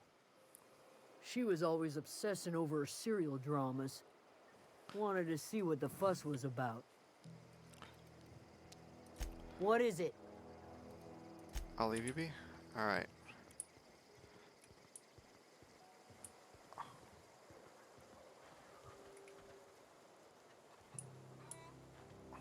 It's a chicken.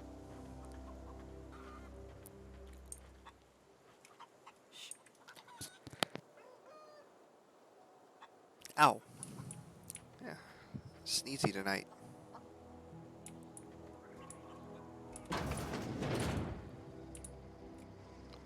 There's like nothing in here.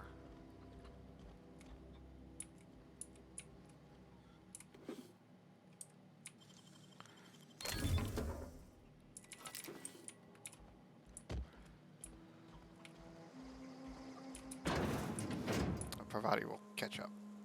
You're Stefan, right? You hungry? We got canid ribs, canid flank, canid snout too. Something I can help you with? What are you selling? Fresh off the limb, and that includes canid meat. Cool, I gotta get rid of some stuff. Let's sell junk.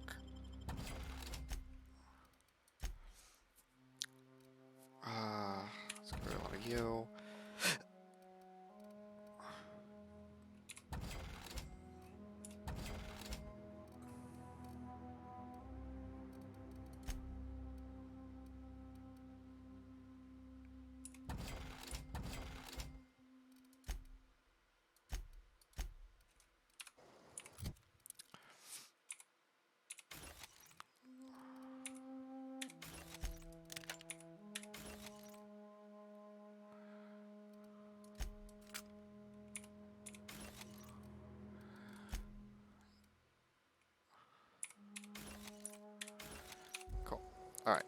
Something I can help you with? I'm told one of your numbers gone missing. You mean Zoe? Yeah, we were pretty close. Not like her to go loping off. What happened on the day Zoe disappeared? Zoe and I were gonna watch the serials, as is our custom. She never turned up. I looked around, but she was nowhere to be found. You sound like some type of corporate fixer asking all these questions. Tell me a little bit about Zoe. Zoe was always obsessed with this serial. Masked Marketeer. A scion of Byzantium turns to banditry and teaches his marauder companions the wisdom of free market economics. Shame she up and vanished when she did. I had a surprise lined up for her. What was that about surprising Zoe? The other day I got my hands on a genuine copy of the latest Masked Marketeer. I was gonna surprise Zoe with it, but she was gone the next day. Was she acting strange before she disappeared? Can't say I recall Zoe ever acting strange. Well, except for her habit of writing things down on scraps of paper.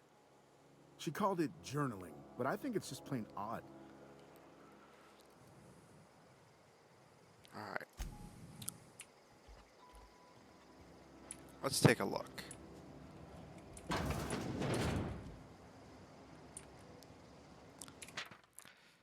Zoe's journal, page 22. Well, today's the day, Zoe. Today is the day you take your destiny into your own hands. I've been listening to Grace talk about the marauder threat. Bands of wild, free-spirited bandits living in camps out in the hills, warming themselves by the light of barrel fires.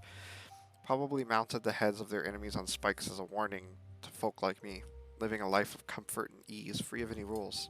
I bet they could take the whole region if they were organized. I've been tucking away some of Adelaide's food, and I've got some spare cans of saltuna. Should last me a couple of weeks if I ration. Got some adrenatime, too. Everybody loves adrenatime. Even marauders, right? I got odds those marauders will let me throw in with them if I dangle a couple of syringes of adrenatime before the rise. This is going to be great. Look out, Terra 2. Bandit Queen Zoe's origin story has just begun. I'm going to have the whole gang of marauders at my beck and call. Maybe I can even score some Rizzo.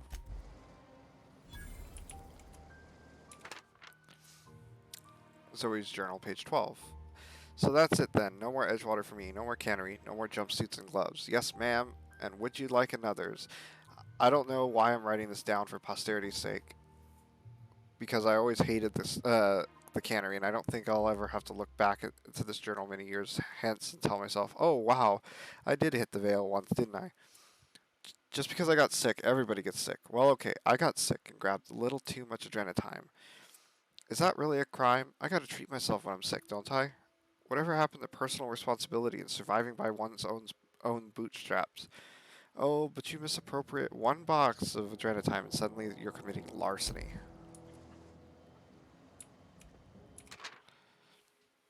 Zoe's journal, page 18. Good news, I'm alive. Starting to feel a little bit better, too. There's a group of deserters living out by the old botanical gardens. They found a way to grow some food or something.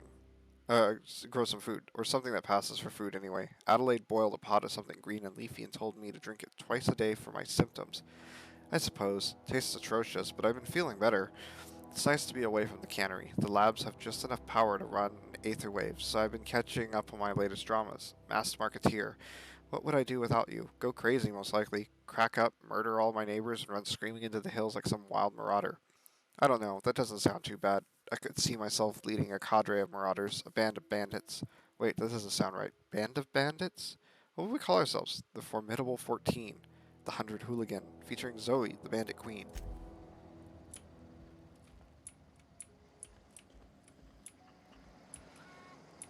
Alrighty.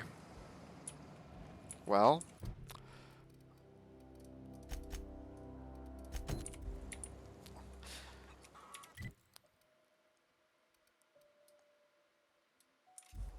Let's go find Zoe. Let me save real quick.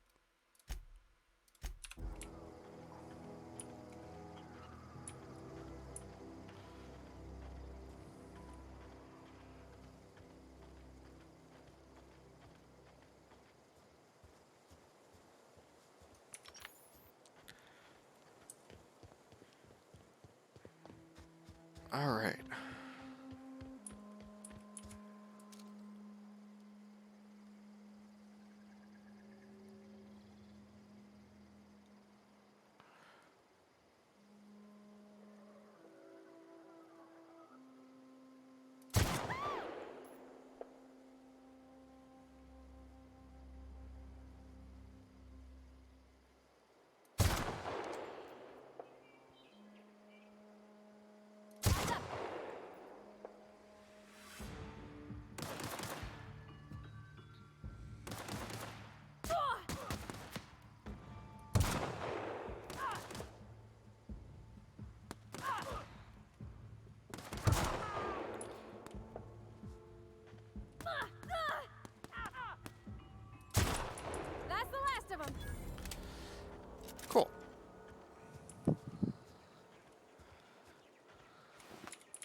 think I'll try and rescue Zoe.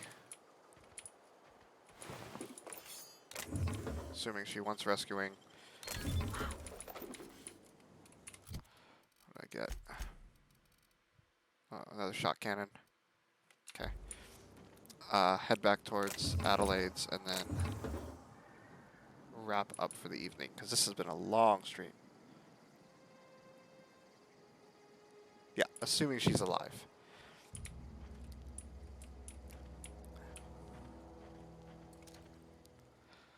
Alright, let's get into a spot and start picking people off.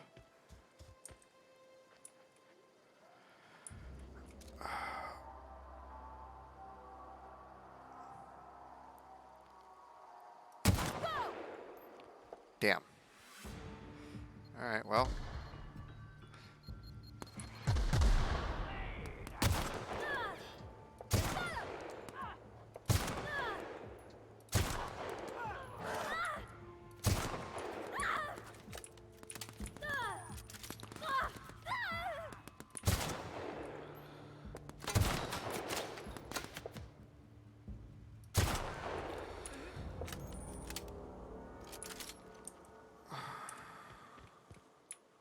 Alright. Cool. I need your finger. And yeah, gotta watch my step. It took out like half their own team with their own bombs. I don't know anybody who ever came out this far. Yeah, my rifle needs repairing, it looks like.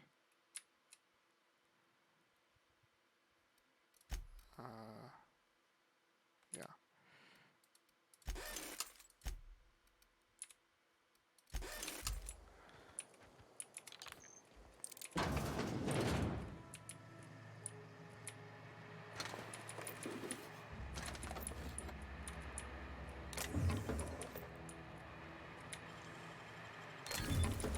Nice.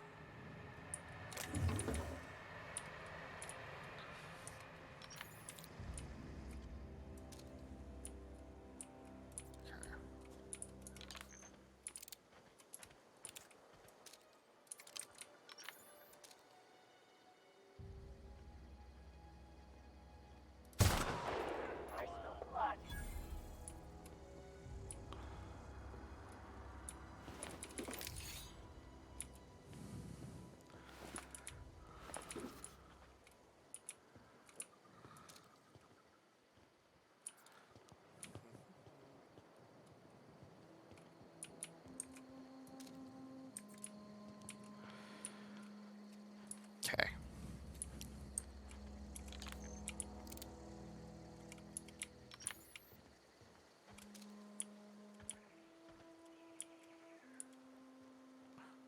See a Zoe.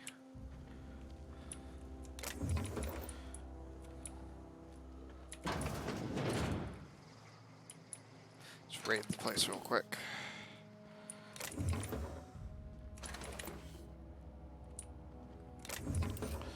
Got a necklace, some stuff to sell.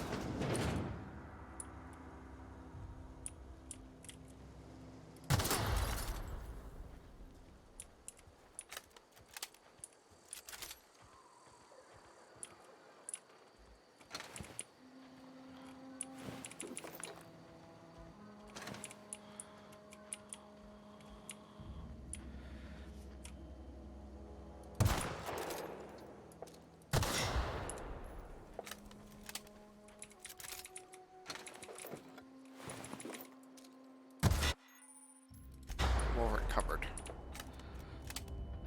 Oh, it's because I concussed myself.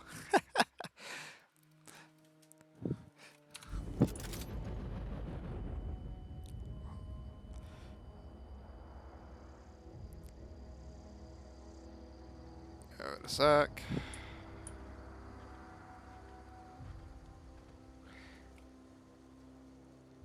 Yeah, I can break stuff down in the field. It's just I concussed myself. That's why my inventory suddenly went to over encumbered.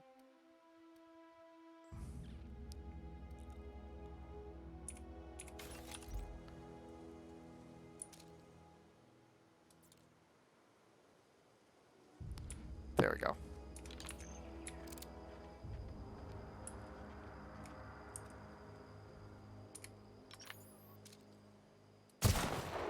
Peekaboo.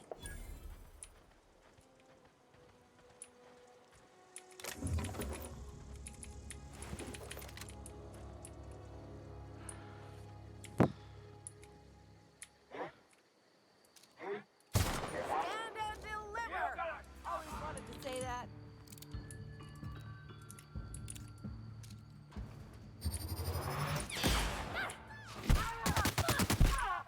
No, encore!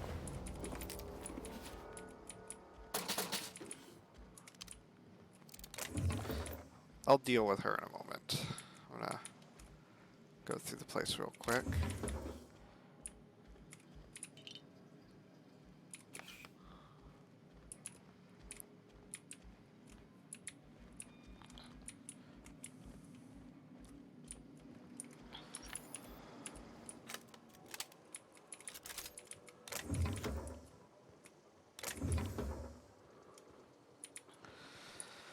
Alright, anything out here? Oh, nice.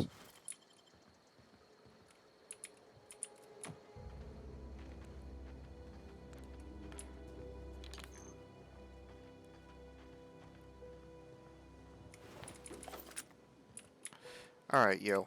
Wow, you crossed them all off, like some sort of heroic accountant running down a list. Teach me your ways.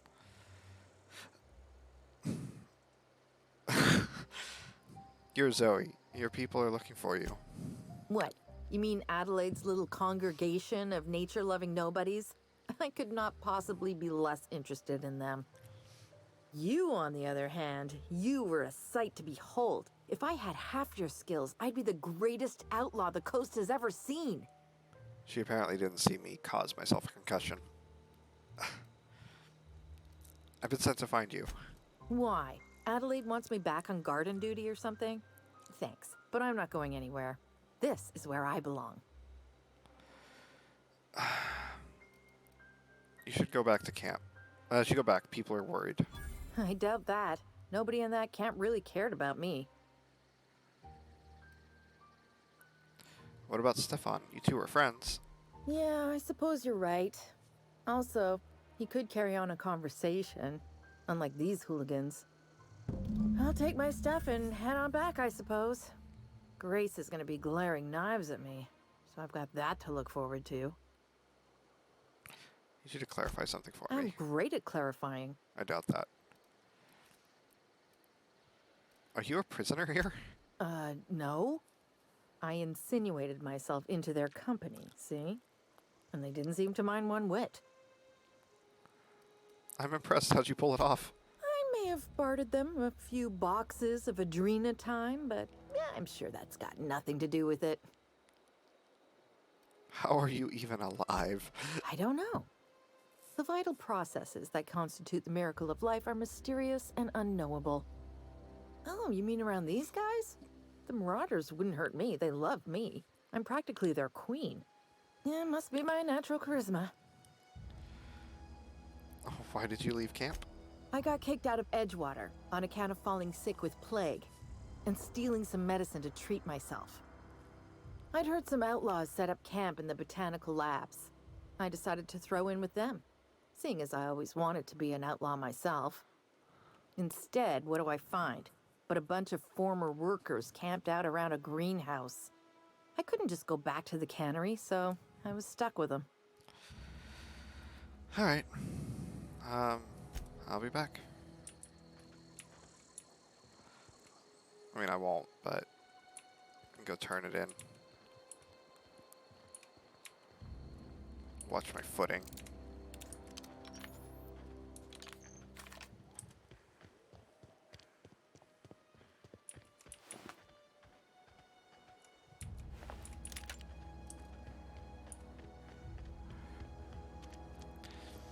Alright, let's go talk with Grace here.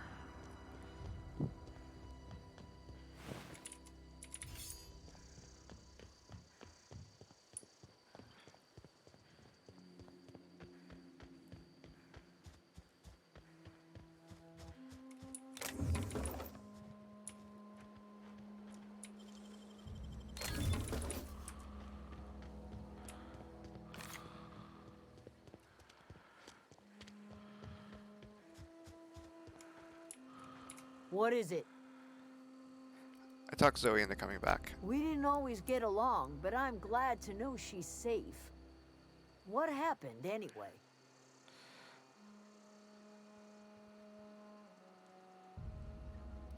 Something about wanting to be an outlaw. I'd rather not get into it.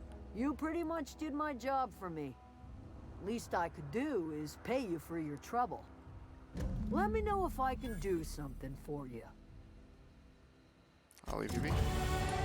Sweet. Alright.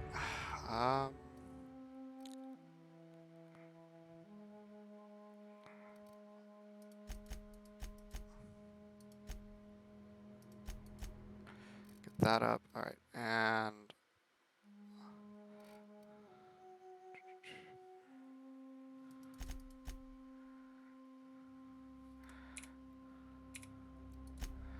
perks. Let's do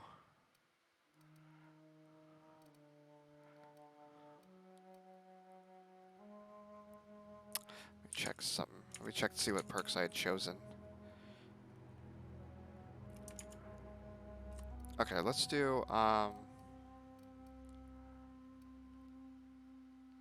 quick and the dead.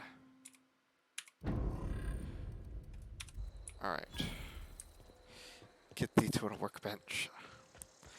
I'll do that real quick, and then I think I'm gonna wrap up for the night. Let's see. Oh, that's Thomas. He used to follow me around before he left the cannery. Hi, Thomas. Oh, didn't see you there. I was just occupying myself with a little engineering. Whoa, Miss Parvati. Hey, you're, what, how are you? Hi. Hello. That's me. Are you, are things safe out here? How are you keeping? Great, just great. I've been trying to keep stuff running, just like you. Only I'm not so... Wait, they didn't kick you out, did they? Oh gosh, no. I'm just along with this lady here. Are you from town? I mean, you don't exactly look like you're from town. I'll take that as a compliment. Well, what I meant was you're reasonably well armed and don't look stricken with plague. Sorry, I just wasn't sure if you were from town or if you were one of us. Something's been chewing at me, you see. I know. Fact is, I've been, well, lying. To everybody here. Camp thinks I'm a mechanical genius, but I couldn't fix a busted chair. Never too late to start learning. I could give you a couple pointers. I'll take all the help I can get. I set my mind to learning the craft of the engineer, you see. I want to make something of myself. You ever heard of the Young Spacer's Guide to Mechanical Engineering? Comes in a set of 3.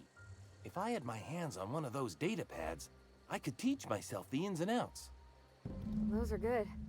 My dad kept a copy with him when he was working in the cannery. I know the old community center kept a copy. Should find another one back in town. If you could find me even one of those pads, I'd be greatly obliged. Well, today's your lucky day, Thomas. I've got one of those data pads you wanted. No kidding. Really? Well, which one? Part 1. Found it in the community center archives. Look at that. Building a computing machine out of Spectrum potatoes, a primer. I'm just glad it survived all these years. I appreciate you going through all that trouble. In fact, I put aside something special on the off chance that somebody'd search out those data pads for me. Hold on, I've got more for you. Well, don't keep me in suspense.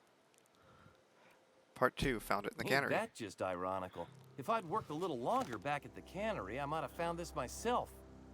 2 whole data pads? Be still my beating heart. Oh, almost forgot your payment. I'll let you know if I find any others. Sure. I'd be glad to take them off your hands. I wanted to ask you something. What's on your mind? How long have you lived here? Couple months. This camp's my home. People you see milling about, they're my family. At least I think of them that way. I owe them my life. Would have died in the wilderness if they hadn't chanced upon me, starving and delirious.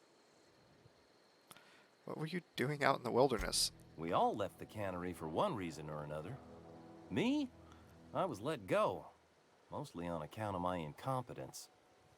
I mean, I was incompetent. I couldn't even survive on my own. Grace found me, Adelaide took me in, I've been on my feet ever since. You weren't incompetent. You just didn't fit the cannery. Not like here. This place had a U-shaped hole, and now it doesn't. You could stay, you know. Here. I'd be happy to... I mean, we could really use... this isn't coming out right. If you want, Adelaide would make a place for you. I should go. Alright. Workbench. So let's see, what do we got?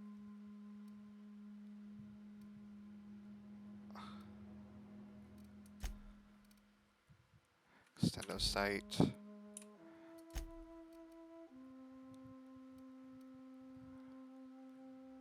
really need an extendo sight on that.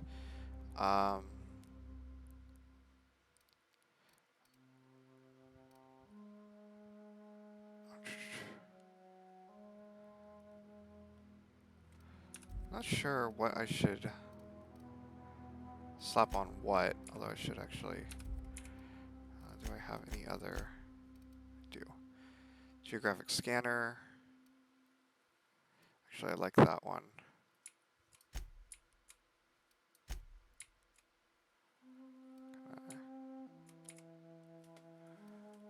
Yeah.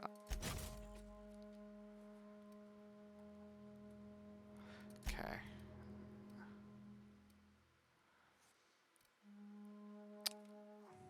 Okay, for now.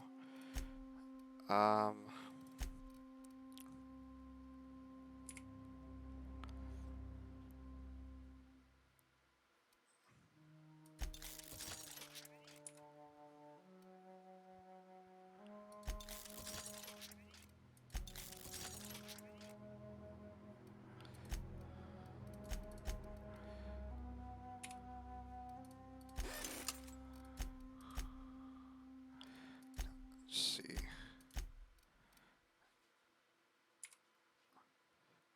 Up its damage. Let's do that. I'm using the hunting rifle as a primary. Let's up this one's damage.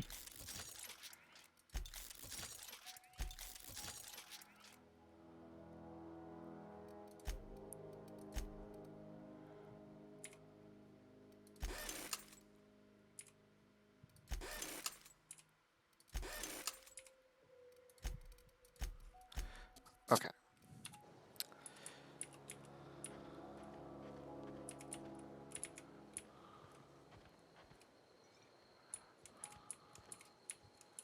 Where are we headed? I noticed you mentioned your dad a lot, but never your mother. That's on account of how I never met her. How's that possible? She was in another division of the Spacer's Choice family. She worked in the Vale a few months, sorting the cannery computers. The contract said any kids she had, expected or not, belonged to her office from the time of conception. So when I was born, I got sent here.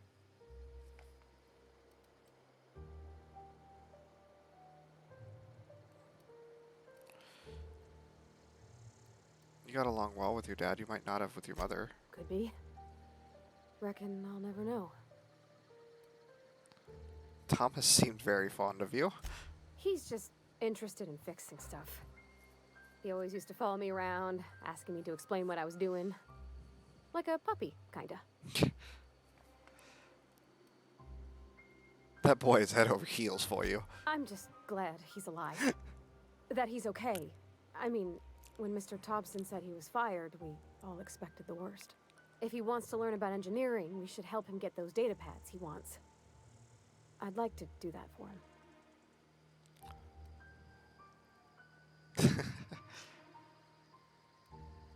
In the bar? When I asked if you were a drinker? You sounded worried. Sorry. I know, it's none of my business. I'm going to guess you're not a drinker yourself. Strong drink makes me sick. And it makes me real sad. I start thinking about things I oughtn't, and then... Well, never mind that. You got better things to think on. Sorry. If you want to talk about it, I'm happy to listen. I'm sorry. I shouldn't have said anything. All right. Well, I think this is where I will wrap it for tonight because I have been playing this for 4 hours and I'm getting kind of exhausted. I want to thank everyone who came out and watched. I should be, in theory, back tomorrow night to play more. If not, I'll be back Saturday. It depends on what tomorrow looks like. I'm busy during the day, but we'll see what happens. If I'm not, I'll be back Saturday, barring unforeseen circumstances. And then I think on Sunday, I'm going to try and play something else, like a short-form game. Not sure what yet. Figure that one out. But anyway, again, thanks everyone for coming out.